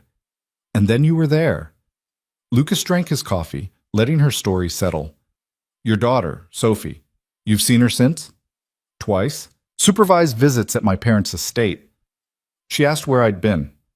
I didn't know how to explain that Mommy had to run away from Daddy and ended up lost in a city where a stranger was kinder to her than her own family had been. Victoria's voice cracked. She's 7, and she thinks I abandoned her. But you didn't. Didn't I? I ran instead of fighting. I let fear win. You survived, Lucas said. That's not nothing. Is it enough? It's a start.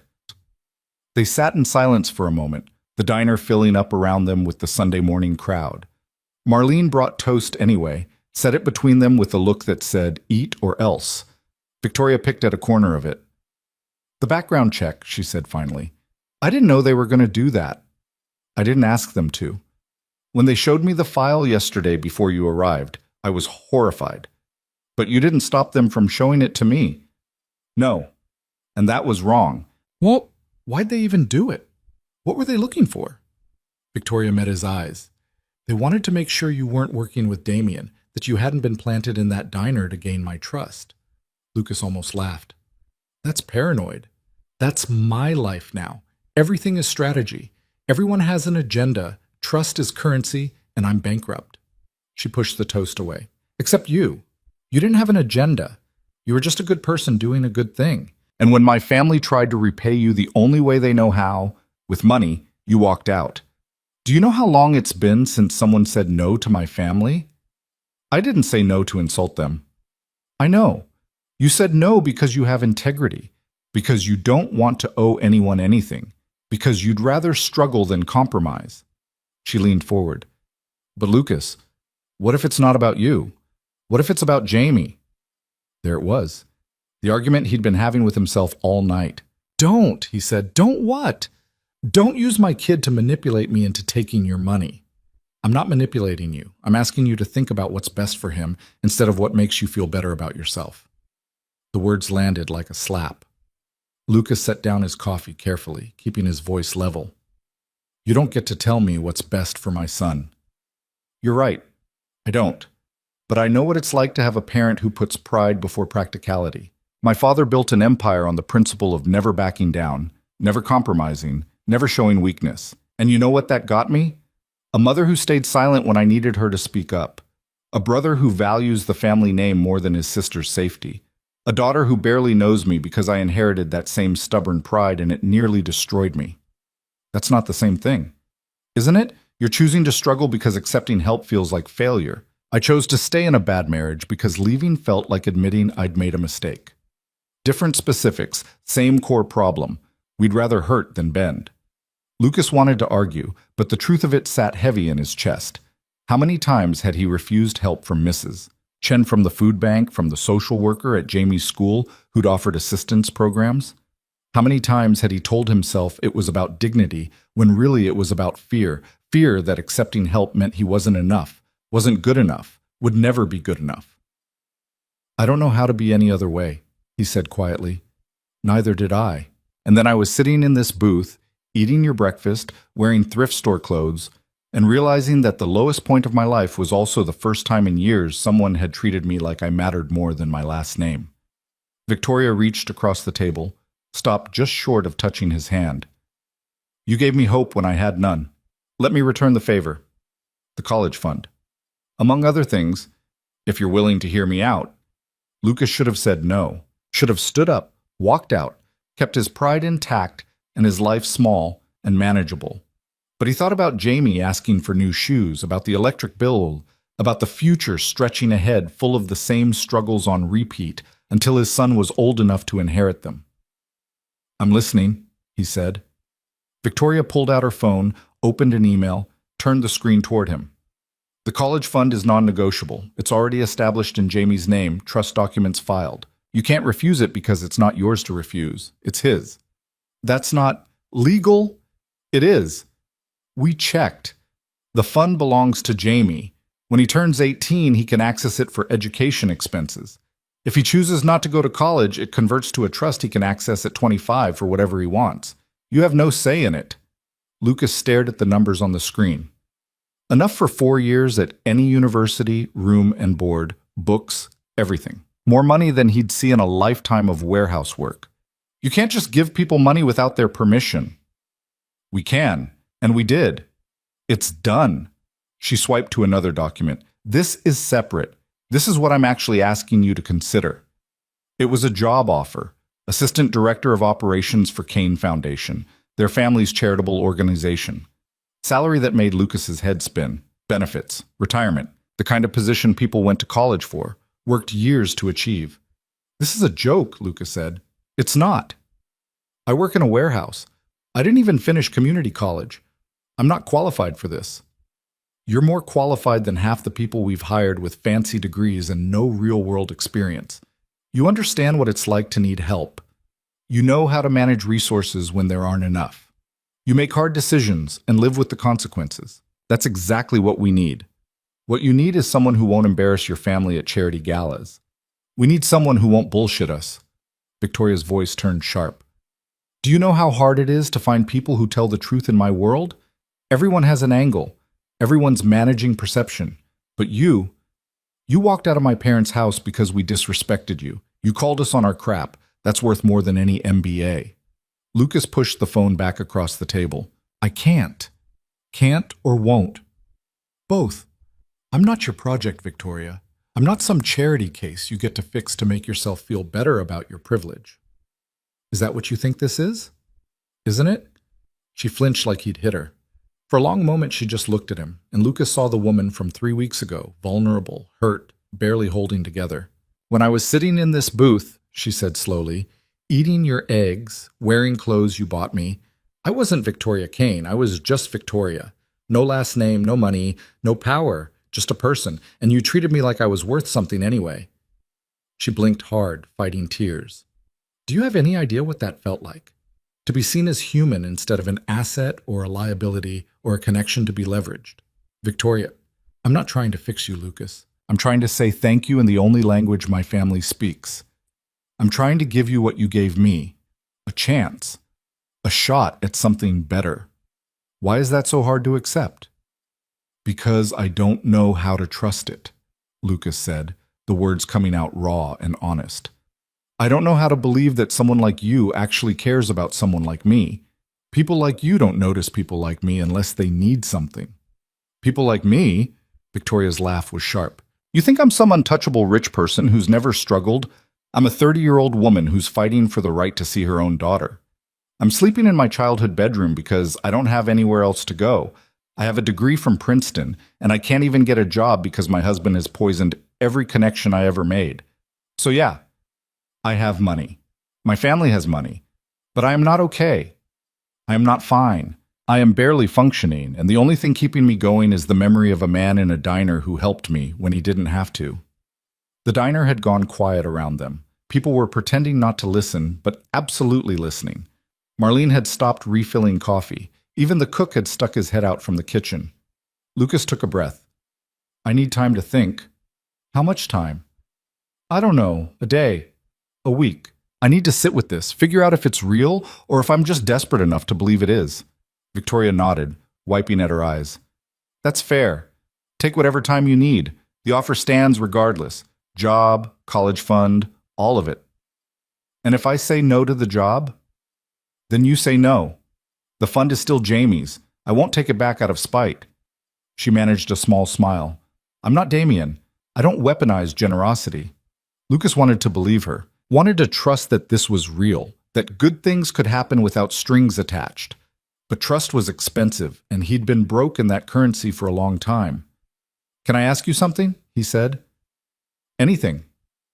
Why me? Really? You could throw money at any number of charities, help thousands of people. Why does it matter so much that I specifically accept this? Victoria was quiet for a moment, choosing her words carefully. Because when I was lost, you found me. When I was hungry, you fed me. When I was scared, you made me feel safe. You didn't do it for recognition or reward. You did it because it was right. And in a life where everyone wants something from me, where every kindness comes with invisible price tags, you wanted nothing. She met his eyes. You reminded me that good people still exist. I need to believe that. And I need you to let me prove it back to you. The weight of it settled on Lucas's shoulders. The responsibility of being someone's hope, someone's proof that the world wasn't entirely broken. It was too much. He was just a guy trying to keep his head above water, not some symbol of human decency. But maybe that was the point. Maybe being good didn't require being special. Maybe it just required showing up and doing the right thing even when it cost you. I'll think about it, Lucas said again. That's all I ask. Marlene appeared with the check, setting it down in front of Victoria with a pointed look. $12.50. Victoria pulled out a $100 bill. Keep the change. I don't need yours.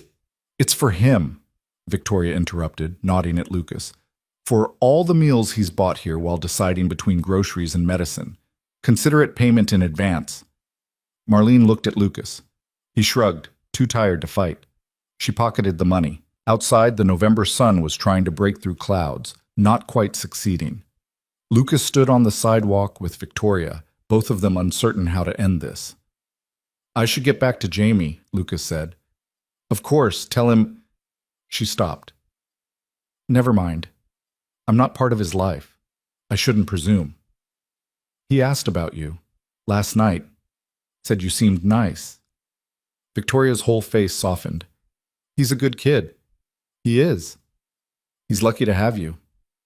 I'm lucky to have him. They stood there another moment, two people from different worlds who'd collided by accident and were still trying to figure out what that meant. Lucas? Victoria said as he turned to leave. Yeah? Whatever you decide about the job, thank you for everything, for seeing me, for helping, for being exactly who you are. Lucas nodded, not trusting himself to speak, and walked away. He made it 3 blocks before he had to stop, lean against a building, and just breathe.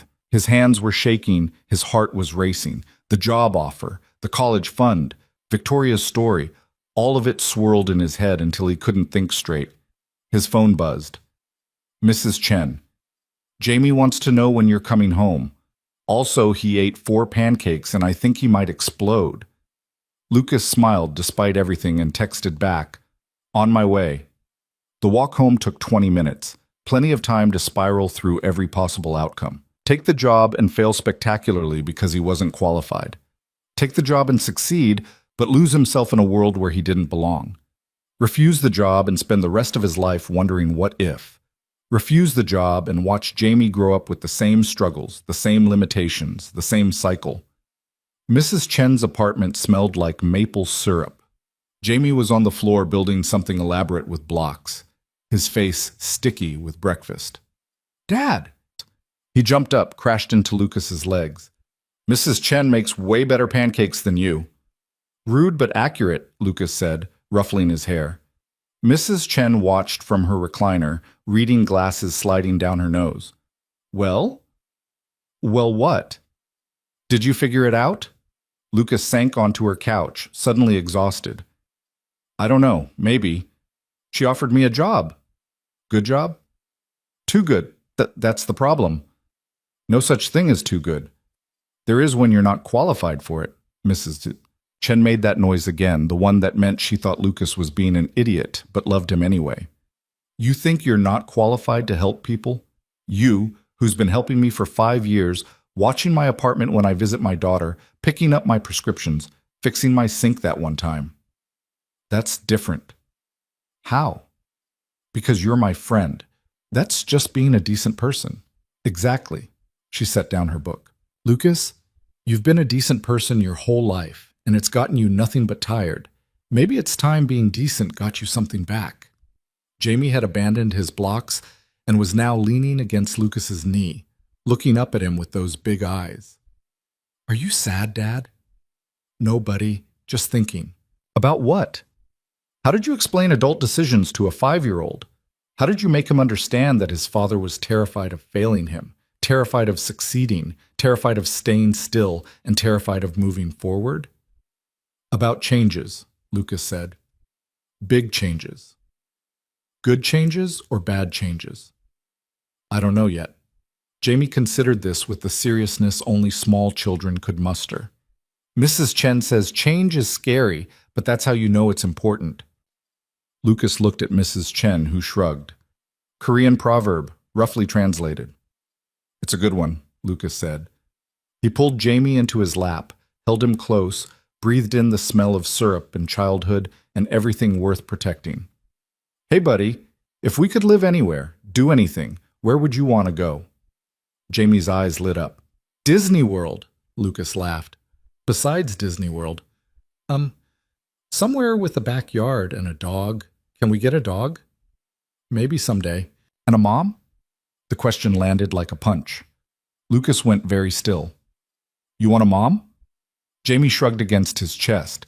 Carson has a mom. She makes good cookies, but it's okay if it's just us. You make okay cookies.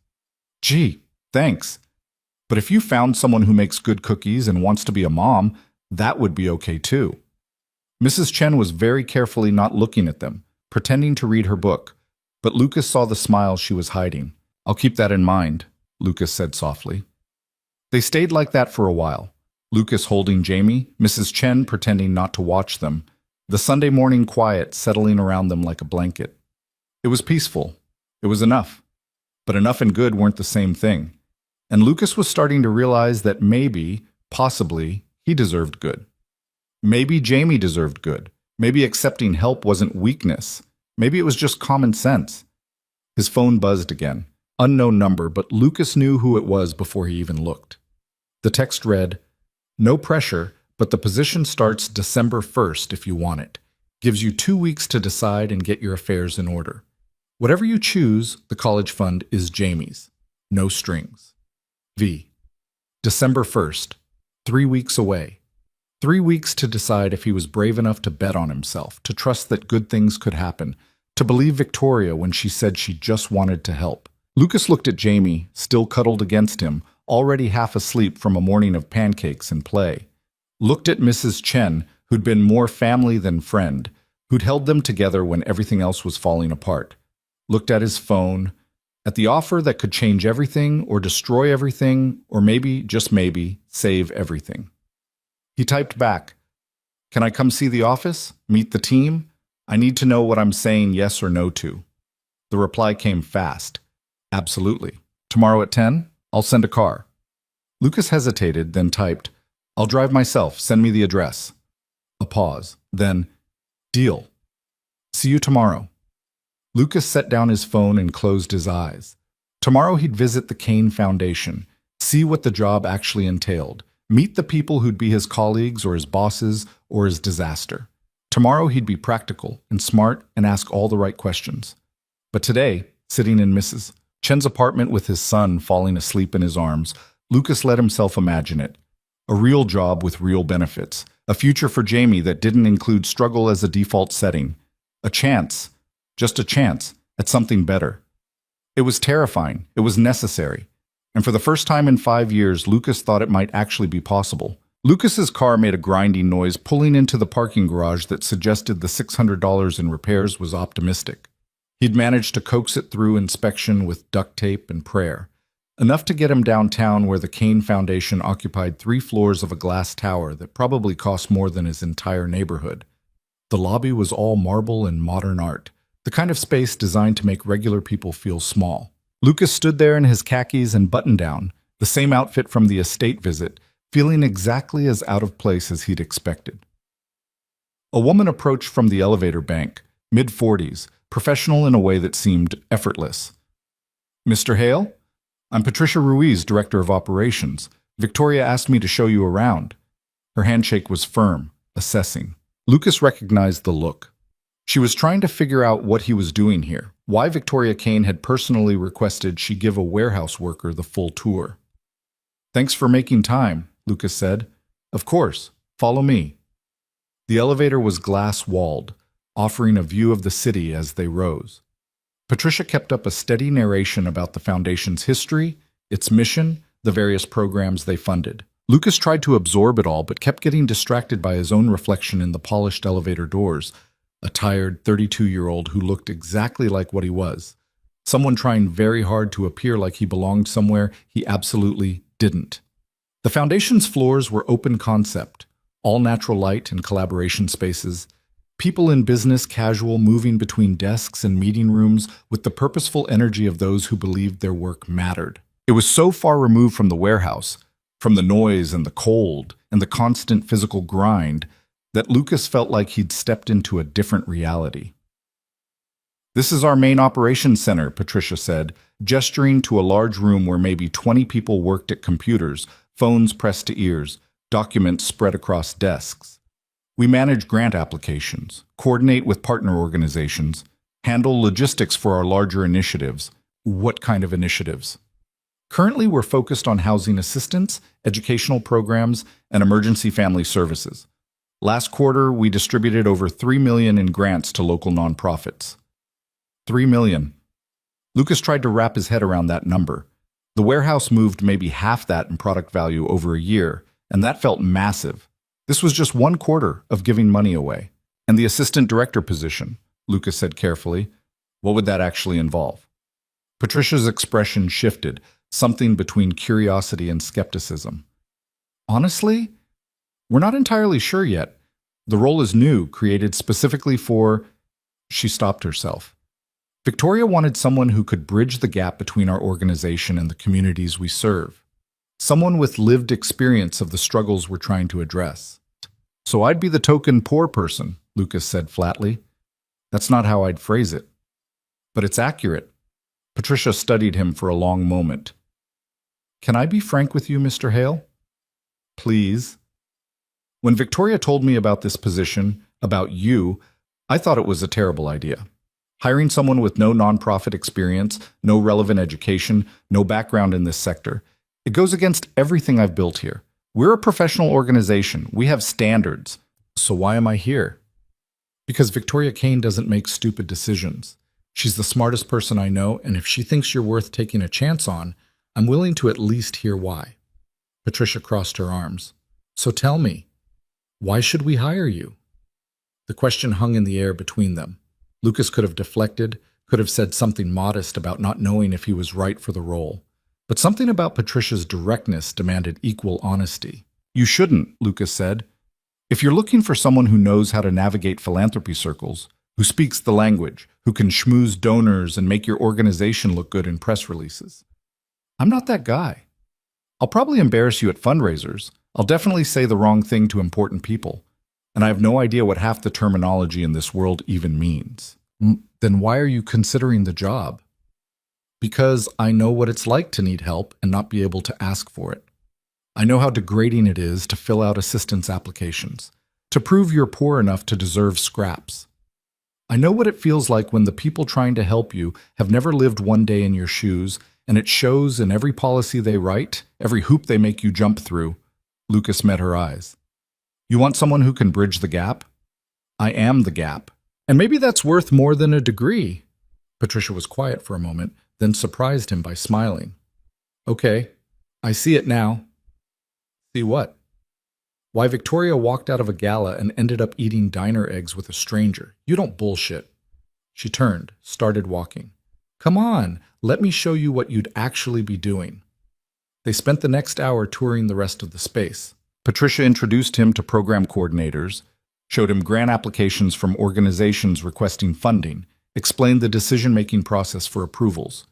It was overwhelming and fascinating in equal measure. All these people working to solve problems Lucas lived with every day, but from an angle he'd never considered. "The challenge," Patricia explained as they sat in her office, "is that we're disconnected from impact. We fund a homeless shelter, but none of us have been homeless. We support food banks, but we've never gone hungry. We design programs based on data and best practices, but data doesn't tell you what it feels like to choose between electricity and groceries. So you want me to what? Be your poverty consultant? I want you to tell us when we're getting it wrong. When a policy sounds good on paper, but would actually make things harder for the people we're trying to help. When we're solving problems that don't exist and missing the ones that do." She leaned forward. "Last month, we approved funding for a job training program. Beautiful proposal, great metrics. Know what the barrier to entry was? Participants needed business casual attire for the training. Do you know how many people who need job training can afford business casual attire? None, Lucas said. That's the whole point of needing training. Exactly. We funded it anyway because the data looked good and nobody on our team caught the flaw. You would have caught it. Maybe. Definitely. Because you've lived it. Patricia pulled up something on her computer, turned the screen toward him. This came across my desk yesterday. Shelter requesting funds to implement a check-in system for beds. Residents would need to confirm their spot by 5 p.m. each day or lose it. Helps them manage capacity. What's your take? Lucas read through the proposal, saw the problem immediately. 5 p.m. check-in means anyone working evening shifts can't participate, which is most service jobs, retail, food service, warehouse work. So you're excluding the working poor, the people who are one paycheck from homeless but still have jobs. That's what I thought, but I'm not certain enough to reject it outright. I could be wrong. You're not wrong. I've worked evenings for 5 years. I couldn't make a 5 p.m. anything if my life depended on it. Patricia nodded, making notes. See? That's the value you'd bring. Not polished presentations or donor management, real-world perspective we desperately need. They talked for another 20 minutes about the specifics. Salary that made Lucas's head spin. Benefits that included health insurance that would actually cover Jamie's prescriptions. Retirement matching that seemed like science fiction. It was more than he'd imagined, more than he'd dared hope for. Can I ask you something? Lucas said as they wrapped up. Sure. Do you think I'd actually be good at this, or are you just willing to give me a chance because Victoria asked you to? Patricia considered the question seriously. Honestly, I have no idea if you'd be good at this. You could crash and burn in a month, but I've hired plenty of people with perfect credentials who turned out to be useless, and I've seen people with no business being in a role exceed every expectation. Credentials don't predict success. Character does. And from what I've seen today, you've got character. That's not exactly a ringing endorsement. It's the truth, which is more than most people will give you. She stood, extended her hand. Think about it. Take the time you need. But know that if you say yes, I'll expect you to actually contribute, not just be Victoria's pet project. Clear? Crystal. They shook hands and Patricia walked him back to the elevator. As Lucas waited for it to arrive, she said, "For what it's worth, I hope you take it. This place could use someone who isn't afraid to tell us we're full of it." Lucas smiled. "I'll keep that in mind." The elevator ride down felt longer than the ride up, gravity pulling him back to reality. The lobby was just as intimidating, the parking garage just as depressing, his car still made that grinding noise. But something had shifted. The job felt real now, possible, maybe even right. His phone buzzed as he pulled onto the street. Victoria. How'd it go? Lucas waited until he hit a red light to respond. Patricia's terrifying. She's the best. Did she scare you off? Almost. But I think I like her. She texted me. Said you're either going to be brilliant or a disaster, and she's curious which. Lucas laughed out loud in his empty car. High praise. From Patricia it is. So, what are you thinking? The light turned green. Lucas set down his phone and drove, letting the question sit unanswered because he didn't have an answer yet. He was thinking too many things, about possibility and risk, about Jamie's future and his own past, about whether courage meant taking the leap or knowing your limits. He picked Jamie up from daycare, listened to him chatter about finger painting and snack time, took him home and made dinner from the last of the groceries. While Jamie watched cartoons, Lucas sat at the kitchen table with a notebook and made lists. Reasons to take the job. Money, benefits, Jamie's future, the chance to actually help people instead of just moving boxes, the look on Tom's face when Lucas quit, proving to himself he could do more than survive. Reasons not to take the job. Fear of failure, fear of success, fear of becoming someone Jamie didn't recognize, fear of owing the Canes something he couldn't repay, fear of losing himself in a world where he didn't belong. The fears outweighed the reasons by a significant margin, but that didn't mean they were right. Jamie appeared at his elbow, climbing into his lap without asking. What are you writing? Trying to make a decision. About what? A new job. Jamie's eyes went wide. You're leaving the warehouse? Maybe. If I take this other job. What kind of job? How did you explain nonprofit work to a 5-year-old? Helping people who need help, kind of like when I helped Victoria. The nice lady with the big house? Yeah. Jamie thought about this, swinging his legs under the table. Would you still have time for me? The question cut straight to Lucas's core fear. Of course, buddy, always. But you work a lot now. Would you work more? Actually, I'd probably work less. Better hours. Home for dinner every night. Jamie's whole face lit up. Really? Really? Then you should do it. I miss you when you work late. Lucas held him tighter, breathing in the smell of finger paint and innocence. Out of the mouths of babes, his mother used to say. Sometimes the simplest answer was the right one. That night, after Jamie was asleep, Lucas called the one person whose opinion he trusted more than anyone's. Mrs. Chen answered on the second ring. It's late. This better be important. I need advice. Obviously. Come over. I'll make tea. 5 minutes later, Lucas was sitting in her living room, the Korean drama playing on mute, accepting a cup of tea that was more honey than actual tea. So, Mrs. Chen said, settling into her recliner. The job. The job. You're going to take it. How do you know? Because you're here asking for permission instead of asking for advice. You've already decided. You just want someone to tell you it's okay. Lucas sipped his tea, scalding his tongue. What if I fail? Then you fail. You pick yourself up and try something else. What if I succeed and it changes me? What if I become one of those people who forgets where they came from? Are you that weak? The question startled him. What? Are you so weak that a little money and a nice office will erase 32 years of who you are, Mrs. Chen fixed him with that look, the one that had raised 4 kids and buried a husband and suffered no fools. You think I don't know who you are, Lucas Hale? You're the man who works double shifts and still finds time to fix my sink. Who's raised that boy alone and done a damn good job of it? Who helped a stranger because it was right, not because it benefited him? A job doesn't change that. Money doesn't change that. The only thing that changes you is choosing to change. But what if? Stop. No more what ifs. You're afraid, fine. Be afraid. But don't let fear make your decisions. That's not who you are. Lucas set down his tea, rubbed his face. When did you get so wise? I've always been wise. You're just finally asking the right questions. She leaned forward. Let me ask you something. If you could give Jamie one thing, what would it be? Security, stability, the knowledge that he's going to be okay. And can you give him that working at the warehouse? Lucas was quiet. Can you give him that constantly worried about money, about one emergency destroying everything you've built? No. Then what are you really afraid of? And there it was, the truth Lucas had been dancing around. I'm afraid of wanting it too much, of believing it's possible and then losing it, of hoping. Mrs. Chen's expression softened. Oh, honey, hope isn't dangerous. Hopelessness is. You've been living without hope for so long you've forgotten what it feels like. Hope hurts when it gets taken away. So does numbness. At least hope means you're alive.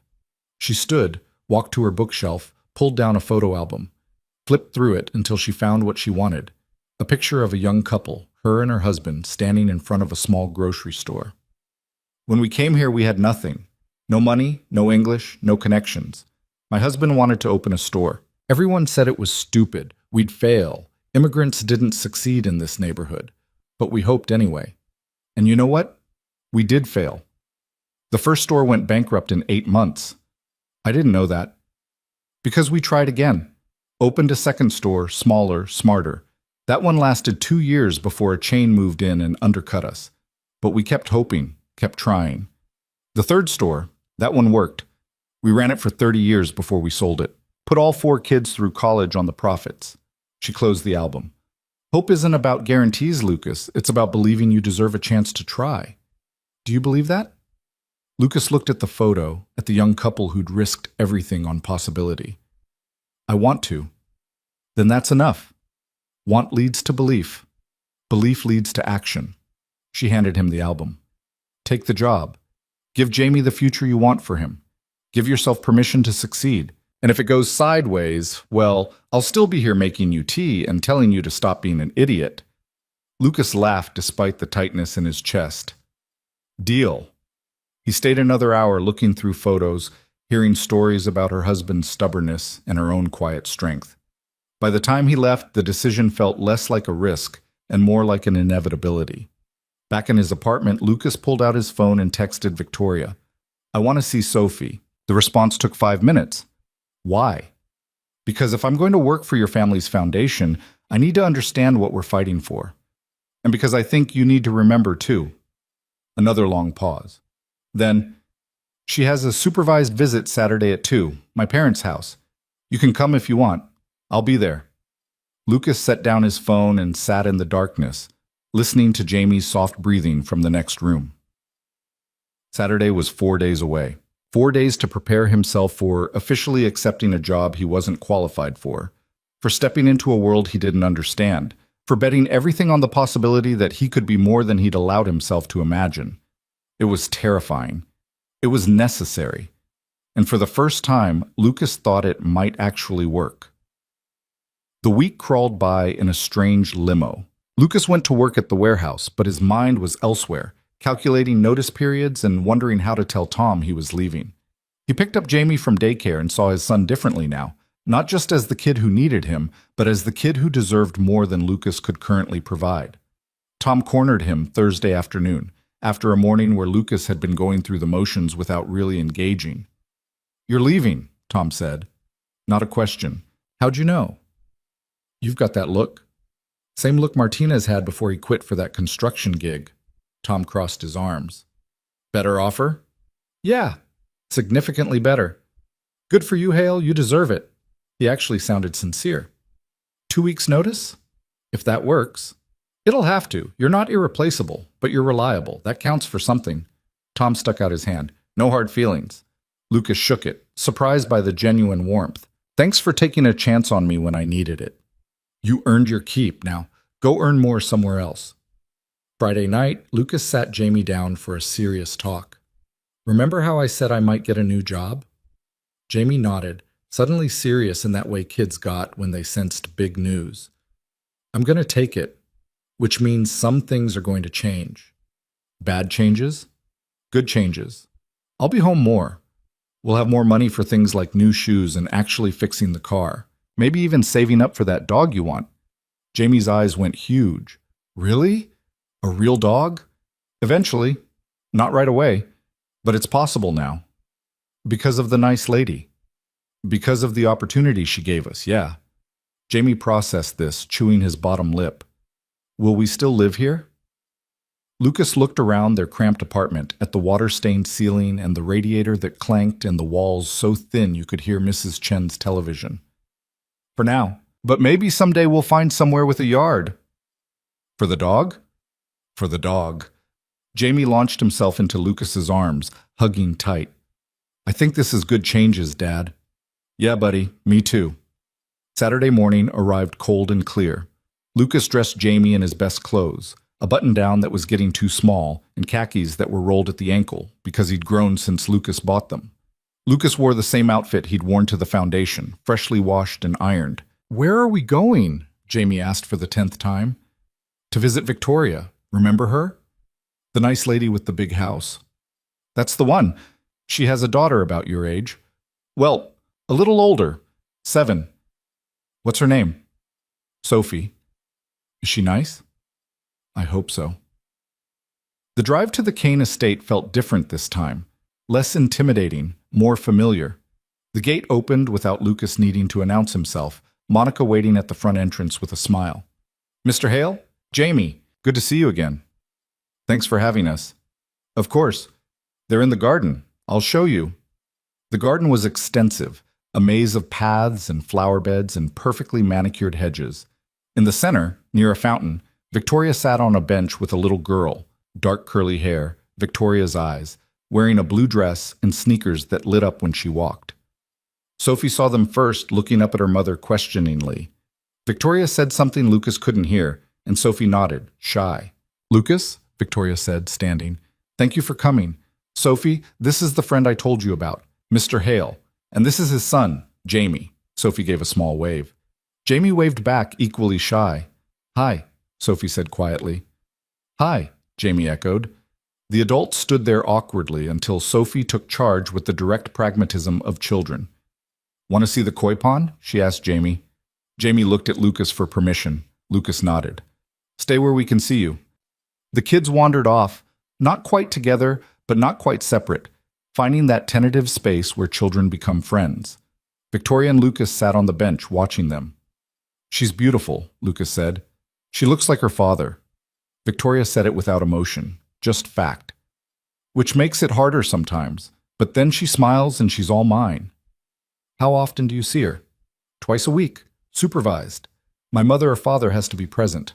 The divorce settlement stipulates that until the court decides I'm stable, I don't get unsupervised custody.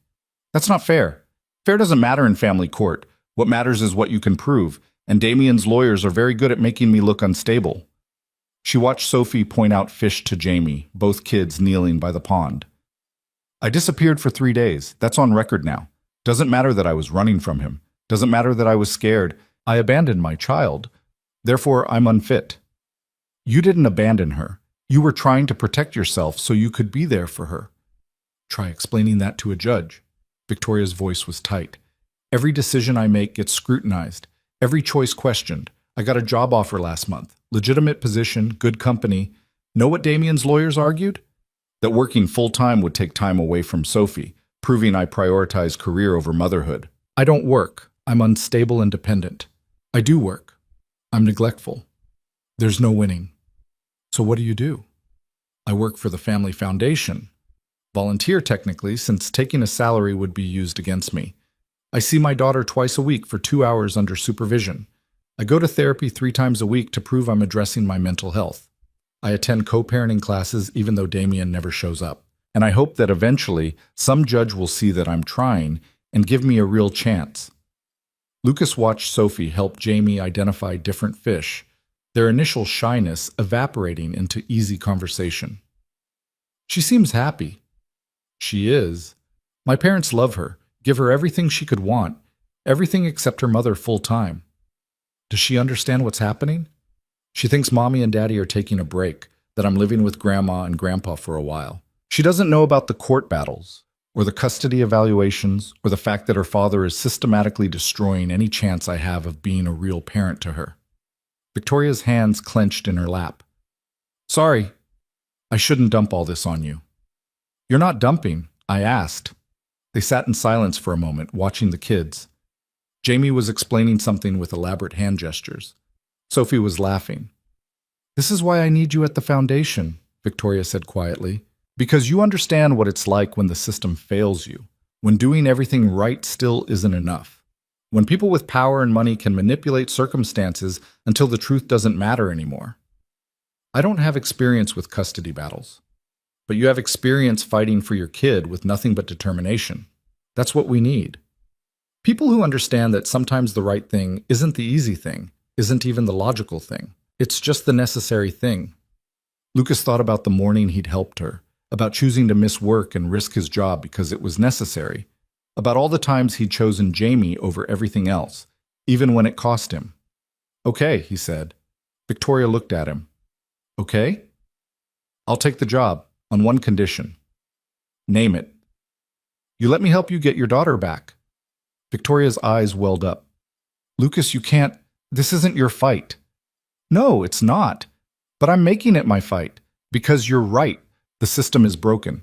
And maybe I can't fix it. But I can be one person who shows up and refuses to let you fight alone. A tear escaped down Victoria's cheek. She wiped it away quickly, glancing toward where her mother watched from a window. I don't know what to say. Say you'll let me try. It could take years, cost money, time, energy you should be spending on Jamie. Jamie's fine. And if working for the foundation means I can help people like you, people who are doing everything right and still losing, then that's exactly where I should be. Victoria was quiet for a long moment, watching her daughter laugh with his son. He's a good kid. So is she. They deserve better than what we've given them. Then let's give it to them. Victoria turned to face him fully, and Lucas saw the woman from the diner again, lost and afraid, and desperately hoping someone would help. But he also saw something new, strength, determination, the kind of fire that came from being knocked down and choosing to get back up. Okay, she said, you're hired. Officially, start December 1st. 2 weeks from Monday. 2 weeks from Monday. She held out her hand, formal, suddenly. Welcome to the Kane Foundation, Lucas Hale. Lucas shook it, feeling the weight of the decision settle into certainty. Happy to be here. They called the kids back, shared awkward goodbyes with promises to see each other again. Sophie hugged her mother fiercely, whispered something that made Victoria's eyes fill with tears again. Jamie took Lucas's hand and chattered all the way to the car about the fish and how Sophie knew all their names and could he please learn all the fish names too. As Lucas drove away from the estate, Jamie asked, "Dad, are we rich now?" Lucas laughed. "No, buddy, we're not rich. But you got the good job." "I did." "So things are going to be better?" Lucas thought about the job, the college fund, the chance to actually help people instead of just surviving day to day. Thought about Victoria and Sophie and the fight ahead to reunite them. Thought about all the ways life could still go wrong, all the ways he could still fail. "Yeah," he said. "Things are going to be better." And for the first time in 5 years, he actually believed it. Lucas's last day at the warehouse fell on a Friday, which felt appropriate. Tom gathered the crew for a 10-minute break, presented Lucas with a card everyone had signed and a gift certificate to a restaurant Lucas couldn't afford, even with the gift certificate. The guys shook his hand, made jokes about him getting soft in an office, told him not to forget where he came from. Lucas promised he wouldn't, knowing some of them didn't believe him. Martinez pulled him aside as they were clearing out. "You really going to work for rich people?" "Trying to help people, actually. The rich people just sign the checks." "Same thing, man." "Maybe. Guess I'll find out." Martinez studied him, then nodded slowly. "You were always too smart for this place anyway. Good luck." Lucas drove home in the car that still made grinding noises, but now felt temporary instead of permanent. He'd already started looking at used vehicles, something reliable that wouldn't strand him and Jamie on the side of the road. The kind of looking that included actually having money for a down payment instead of just browsing and dreaming. Jamie was with Mrs. Chen, who'd made her famous dumplings to celebrate Lucas's last day of warehouse work and first weekend before the new job. When Lucas walked in, Jamie launched himself from the couch. "Dad, Mrs. Chen said we're celebrating." "We are. Big changes coming." "Good changes," Jamie corrected, parroting what Lucas had told him. "The best changes." They ate dumplings and watched a movie, Jamie falling asleep halfway through against Lucas's side. Mrs. Chen watched them both with that expression she got sometimes, the one that was part affection and part sadness. "What?" Lucas asked quietly. "Nothing. Just remembering when my kids were small like that goes fast. Not fast enough some days. You'll miss it when it's gone. Trust me." She stood, gathering dishes. "You nervous about Monday?" "Terrified." "Good. Means you care. Means it matters." "What if I'm not smart enough for this?" Mrs. Chen paused in the doorway, dishes in hand. "Lucas, you've been solving impossible problems for 5 years, figuring out how to feed a child on nothing, how to keep him safe and happy when everything was falling apart, how to be both mother and father when you barely knew how to be one. You think that's not smart? You think some degree makes you smarter than that? It's different. It's exactly the same, just different problems." She disappeared into the kitchen, called back, "You'll be fine, and if you're not, you'll figure it out. That's what you do." Monday morning arrived too fast and too slow. Lucas dropped Jamie at his new daycare, the one near the Foundation's office building, the one that cost 3 times what the old place had, but offered actual educational programming instead of just babysitting. Jamie had been nervous at first, clinging to Lucas's hand, but the teacher was warm and the room was bright, and there were other kids already playing with blocks in the corner. "You'll pick me up after work?" Jamie asked, still uncertain. 5:30, on the dot. I promise." "Okay." Jamie hugged him quickly, then ran to join the other kids with the resilience only 5-year-olds possessed. Lucas made it to the Foundation's building by 8:15, 15 minutes early, because being late on your first day was not an option. Patricia met him in the lobby, looking exactly as put together as before. "Ready?" "No," she smiled. "Honest, I like it. Come on." His desk was in the operations center, nothing fancy but near a window with decent light. Patricia had left a folder with his first assignments, reviewing grant applications, attending intake meetings with community organizations, observing how decisions got made. manageable tasks designed to ease him in. The morning passed in a blur of introductions and information overload. Everyone was friendly in that professional way that could have been genuine or could have been politeness. Lucas couldn't tell yet. His coworkers were mostly younger than him, fresh out of grad school with nonprofit management degrees, and an earnestness that was either inspiring or exhausting depending on the moment. Victoria appeared around 11, sticking her head into the operations center. "Lucas, got a minute?" He followed her to a conference room where she'd spread out files and documents across the table. "These are the current cases we're reviewing for family emergency assistance. I need your take." Lucas sat, started reading.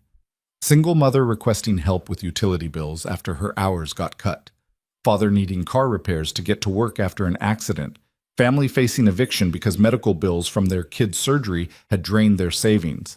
Story after story of people drowning, needing just enough help to keep their heads above water. "What do you need from me?" Lucas asked.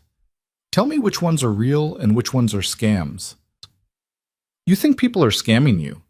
"I know they are. We get fake applications all the time. People see a foundation giving away money and they want a piece." Victoria pointed to one file. "This woman claims she needs $3,000 for rent, but her application lists an address in a building that's subsidized housing. Rent there caps at 30% of income, which according to her stated income would be maybe $800 a month." Lucas read through it more carefully. Could be she's lying about her income to get more assistance. Or she's lying about the address and actually lives somewhere more expensive. Or she's behind multiple months and rounding up. How do we know which? Lucas thought about it, about all the times he'd needed help and been afraid to ask. You call her, talk to her. If she's scamming, she'll get defensive or her story won't hold up. If she's legitimate, she'll be relieved someone's actually listening. Victoria made a note. Simple. Why didn't I think of that? Because you're thinking like someone who has money. You're looking for fraud. She's just trying to survive. They worked through the rest of the files, Lucas flagging ones that seemed off and ones that screamed desperation. Victoria watched him work, occasionally asking questions, mostly just listening to his reasoning. This is exactly what we needed, she said finally. Someone who understands the difference between gaming the system and drowning in it. They're both manipulating circumstances, Lucas pointed out. One's just more sympathetic. True, but we can't help everyone. So we help the ones actually drowning and let the others figure it out. Cold but fair. Welcome to nonprofit work. It's all cold calculations in service of warm intentions. Victoria gathered the files. You did good today. First day and you're already contributing. I reviewed some applications. That's not exactly saving the world.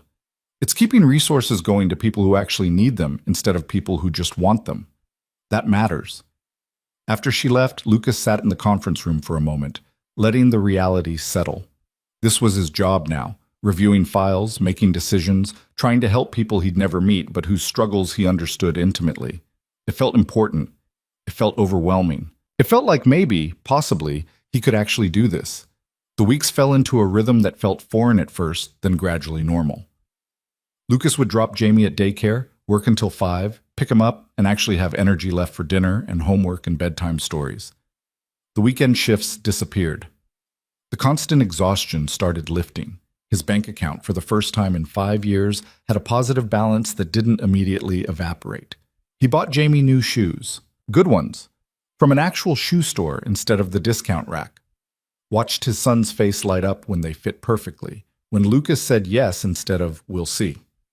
He got the car properly repaired. No more grinding noises, no more praying it would start, no more calculating bus routes as backup plans.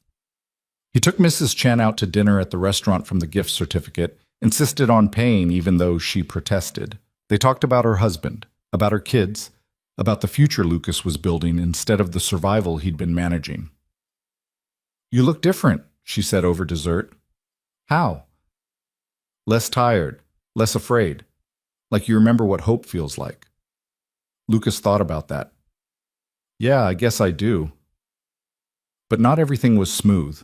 There were days when Lucas felt like an imposter, sitting in meetings discussing budget allocations and strategic initiatives with people who threw around terms he had to secretly Google. Days when his coworkers made casual references to grad school, or study abroad, or family vacations, And Lucas had nothing to contribute because his life experience didn't include those things. Patricia caught him one afternoon, 3 weeks in, sitting at his desk staring at his computer without actually working. "What's wrong?" "Nothing." "Liar. Talk to me." Lucas gestured at his screen, at the proposal he'd been trying to write for an hour. "I don't know how to do this. I can review applications all day, but writing actual proposals, presenting to the board, that's not me." "Then learn." "I'm trying. It's just everyone else here makes it look easy. Because they've been doing it for years. You've been here 3 weeks." Patricia sat on the edge of his desk. "Lucas, you want to know a secret? Half the people here have no idea what they're doing either. They're just better at faking it." "That's not reassuring." "It should be. Means you're not uniquely incompetent. You're just new. Give yourself time to learn. And if I don't learn fast enough, then I'll tell you. I'm not going to let you fail quietly. If you're screwing up, you'll know." She stood. "But for the record, you're not screwing up. You're adjusting. There's a difference." The proposal took Lucas another week to finish, with help from Patricia and Victoria and a colleague named Marcus who was patient enough to explain things without making Lucas feel stupid. When he finally presented it to the board, a request for funding to expand emergency housing assistance, his hands shook and his voice cracked, but he got through it. Afterward, Victoria found him in the hallway. "You did great." "I stumbled over half my words." "You were authentic. They ate it up." "Really?" "Really." Alexander even said afterward that it was the most genuine presentation he'd heard in years. Coming from him, that's basically a standing ovation. Lucas leaned against the wall, letting the adrenaline drain. "I hate public speaking." "Everyone does. You'll get better." "Promise?" "No, but you'll get more comfortable being uncomfortable." "That's almost the same thing."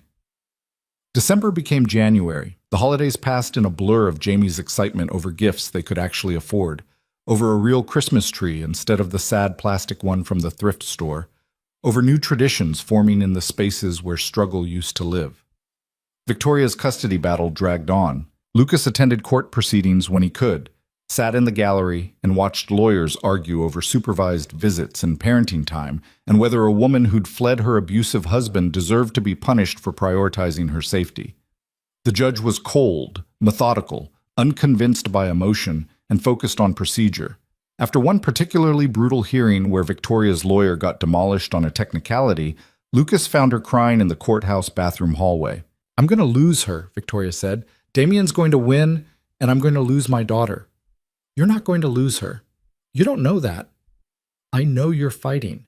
I know you show up to every hearing, every supervised visit, every therapy session. I know Sophie loves you. That has to count for something." "It doesn't. Not in family court. All that counts is what you can prove, and Damien can prove I'm unstable because I ran. Doesn't matter why I ran, just that I did." Lucas sat down next to her on the floor, both of them in their court clothes in a courthouse hallway like they were waiting for sentencing. "When Jamie's mother left, I was terrified, not just of raising him alone, but of failing him, of not being enough. Every day I was convinced I was screwing up, that he'd be better off with someone who knew what they were doing." "But you didn't fail him." "I did, actually, lots of times. I fed him cereal for dinner more times than I can count. I forgot parent-teacher conferences. I missed his first soccer game because I had to work. I've made every mistake you can make as a parent." Lucas looked at her. "But I kept showing up. Every single day, no matter how hard it got, I showed up. And that's what you're doing. You're showing up for Sophie even when the system makes it nearly impossible. That's not failure. That's love." Victoria wiped her eyes, mascara smearing. "What if it's not enough? Then we try something else. We keep fighting until we find something that works." "We? You think I'm going to let you do this alone?" She laughed, watery and broken. "You're either the best person I've ever met or completely insane." "Probably both." They sat there another few minutes before getting up, straightening their clothes, walking out of the courthouse into the cold January afternoon. The fight was far from over, but at least Victoria wasn't fighting it alone anymore. February brought a breakthrough. Lucas had been digging through the Foundation's old files, looking for patterns in successful emergency assistance cases, when he found something odd.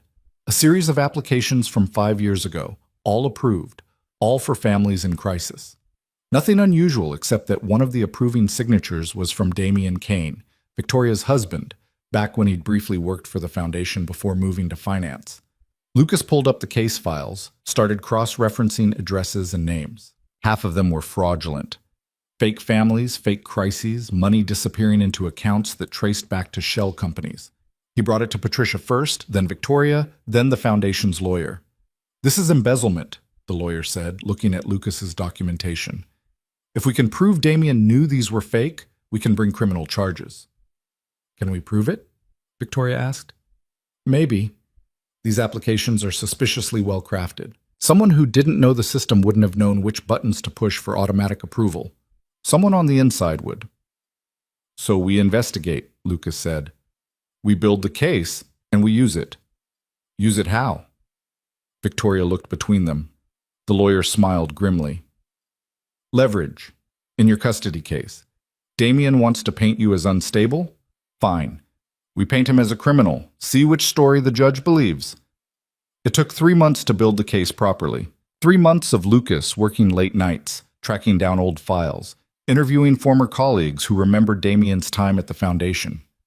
3 months of Victoria hoping and Lucas refusing to let that hope die. The custody hearing in May was different from all the others. Victoria's lawyer came loaded for war, with documentation and witnesses and evidence that Damien Kane had not only embezzled from a charitable foundation, but had used his position to systematically defraud families in crisis.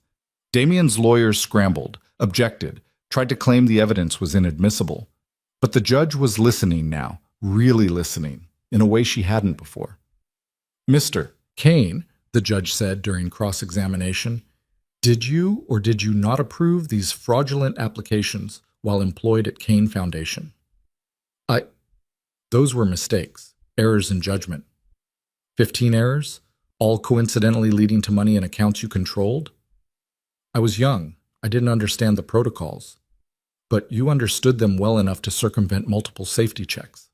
The judge's voice was ice. "Mr. Kane, I'm not inclined to believe that someone who defrauded a charity is the most stable parental influence." The ruling came 2 weeks later. Shared custody, unsupervised visits for Victoria, gradual increase in parenting time with the goal of 50-50 within 6 months. It wasn't perfect, but it was progress. It was hope made real. Victoria called Lucas the moment she got the news, her voice breaking with relief. "We did it. You did it. No. I couldn't have done this without you." Lucas sat in his office, looking out at the city, thinking about how 3 months ago he'd been moving boxes in a warehouse, and now he was helping reunite a mother with her daughter. "Happy to help." "Lucas, I mean it. Thank you. For everything. For believing in me when I couldn't believe in myself. That's what friends do." The word hung there, new and significant. Friends. Somewhere in the last 6 months, that's what they'd become. Not charity case and benefactor, not employee and boss, but actual friends who'd been through hell together and come out the other side. "Yeah," Victoria said softly. "That's exactly what friends do." June brought Sophie's 8th birthday and the first party Victoria got to host herself, at her new apartment, small but hers, independent from her parents' estate. Lucas and Jamie were invited, along with a handful of Sophie's school friends and Victoria's family. Lucas watched Victoria navigate it all. The cake, the presents, the chaos of 8-year-olds hopped up on sugar. She was different now than the woman who'd stumbled into Murphy's diner 7 months ago. Stronger, steadier, still scarred but healing. Jamie and Sophie had become genuine friends, the age difference mattering less than their shared experience of single parents fighting to build good lives from broken circumstances. They sat together at the party, Sophie explaining the complex social hierarchy of 3rd grade, while Jamie listened with rapt attention. Margaret Kane approached Lucas near the end of the party, her expression unreadable. "Mr. Hale, can we talk?" They stepped out onto Victoria's small balcony, away from the noise. "I owe you an apology," Margaret said without preamble. "For what?" "For the background check. For treating you like a threat instead of the gift you turned out to be. For not trusting my daughter's judgment." Lucas shrugged. "You were protecting her." "I get it. Still, I was wrong about you, and I'm woman enough to admit it." She looked back through the window at Victoria laughing with Sophie. "She's happy, really happy. I haven't seen her like this in years. She did the work. I just showed up. You did more than show up. You reminded her what kindness looks like, what integrity looks like. In a world where everyone wanted something from her, you wanted nothing. That changed everything. Lucas thought about that morning in the diner, about giving away his breakfast to a stranger. Such a small thing, such an ordinary act of basic human decency. And yet it had somehow led here, to a job he loved, to friendships that mattered, to the knowledge that kindness could actually change lives, instead of just making you feel good. I didn't do anything special, Lucas said. That's exactly why it was special, because it should be normal, and it's not. Margaret extended her hand. Thank you, Mr. Hale, for everything. They shook, and something shifted, the last bit of distance between Lucas and the Kane family dissolving into mutual respect.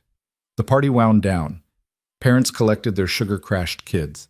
Victoria hugged Sophie tight before Sophie left with Margaret for the night, whispering something that made her daughter giggle and nod. After everyone left, Victoria, Lucas, and their kids sat among the wreckage of birthday celebrations. That was exhausting, Victoria said. That was childhood, Lucas corrected. Get used to it. Jamie and Sophie were already building something with leftover birthday decorations, ignoring the adults entirely.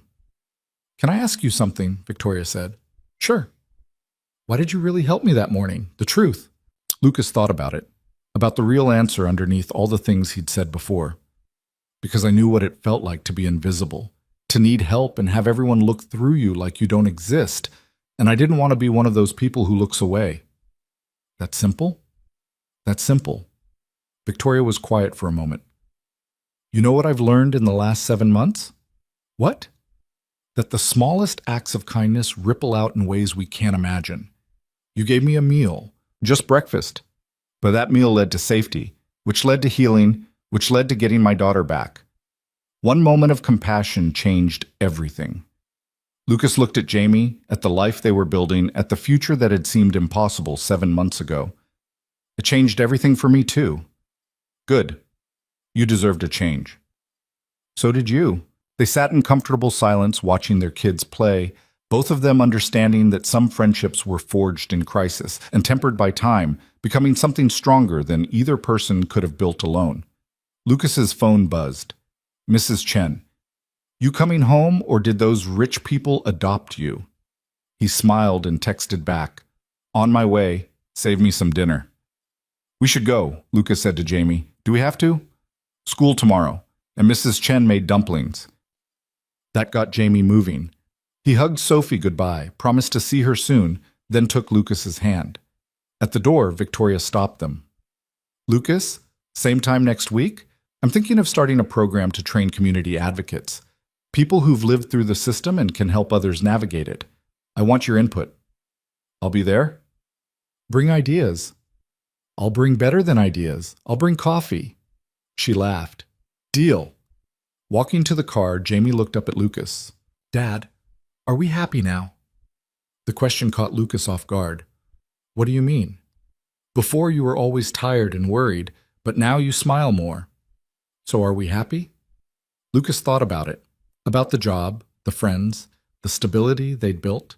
About Mrs. Chen's dumplings waiting at home and the college fund that meant Jamie's future was secure. About Victoria getting her daughter back and Lucas being part of making that happen. About the simple fact that they had enough now, more than enough, in all the ways that mattered. Yeah, buddy, Lucas said, opening the car door. We're happy. And the remarkable thing was that it was true. Not because life was perfect or problems had disappeared or struggle was over, but because Lucas had learned that accepting help wasn't weakness, that kindness could be repaid in unexpected ways, and that sometimes the smallest acts of compassion could transform ordinary lives into something extraordinary. He'd given a stranger his breakfast on a rainy morning. She'd given him hope and opportunity and friendship in return. And both of them had learned that the distance between breaking and rebuilding was often just one person willing to see another person's humanity and act on it. Lucas drove home through the summer evening, Jamie chattering about Sophie and birthday cake and the dog they'd maybe get someday. The radio played something upbeat. The car ran smooth, the future stretched ahead, uncertain but possible in a way it hadn't been 7 months ago. At a red light, Lucas glanced in the rearview mirror at Jamie. Happy, healthy, secure. Everything Lucas had wanted for him, had fought for, had nearly broken himself trying to provide. The light turned green. Lucas drove on, carrying with him the knowledge that sometimes the right thing and the hard thing were the same thing, and doing it anyway was what separated existing from living. That pride was worth less than pragmatism when your kid needed shoes. That accepting help with grace was harder and braver than refusing it out of fear. And that in a world that often felt cold and broken and indifferent, one person choosing kindness could start a chain reaction that changed everything. It wasn't a miracle. It wasn't fate or destiny or divine intervention. It was just two people stumbling into each other's lives at exactly the right moment, choosing to help instead of hurt, to build instead of abandon, to believe that good things could happen if you were brave enough to let them. 7 months ago, Lucas Hale had been a single father barely surviving, convinced that struggle was his permanent condition. Now he was a single father building something better, one small choice at a time. The difference was hope, and hope, it turned out, was contagious. Lucas pulled up to his building, helped Jamie out of the car, walked up the stairs to where Mrs. Chen's door was already opening, the smell of dumplings drifting into the hallway. "About time," she said, but she was smiling. "Sorry, got caught up." "Always do. Come on, food's getting cold." They ate dinner together like they had 100 times before, except now Lucas wasn't counting pennies or worrying about tomorrow. Now he was just present, grateful, alive in a way that felt earned. After dinner, after Jamie was asleep, after Mrs. Chen had gone back to her apartment, Lucas stood in his kitchen, still small, still shabby, but somehow different now. Or maybe he was different. Maybe perspective was everything. His phone buzzed. "Victoria, thank you again. For today. For everything. You're a good man, Lucas Hale." Lucas smiled and typed back, "Just trying to be the kind of person my kid can be proud of. Mission accomplished. See you Monday." Lucas set down his phone and looked around his apartment one more time. Someday they'd move, find somewhere with a yard for that dog Jamie wanted. But not yet. Not tonight. Tonight, this was enough. This was home. This was happiness built from kindness, sustained by hope, and proven by the simple fact that showing up for people, even strangers, especially strangers, mattered more than any of us probably realized. Lucas turned off the lights and went to bed, where he fell asleep easily for the first time in years, dreaming of ordinary days ahead filled with extraordinary small moments of grace. And in the morning, when he woke to Jamie's laughter and sunlight streaming through the window, Lucas carried with him the knowledge that he'd been right 7 months ago in that diner. Sometimes fixing the piece in front of you was enough. Sometimes it was everything.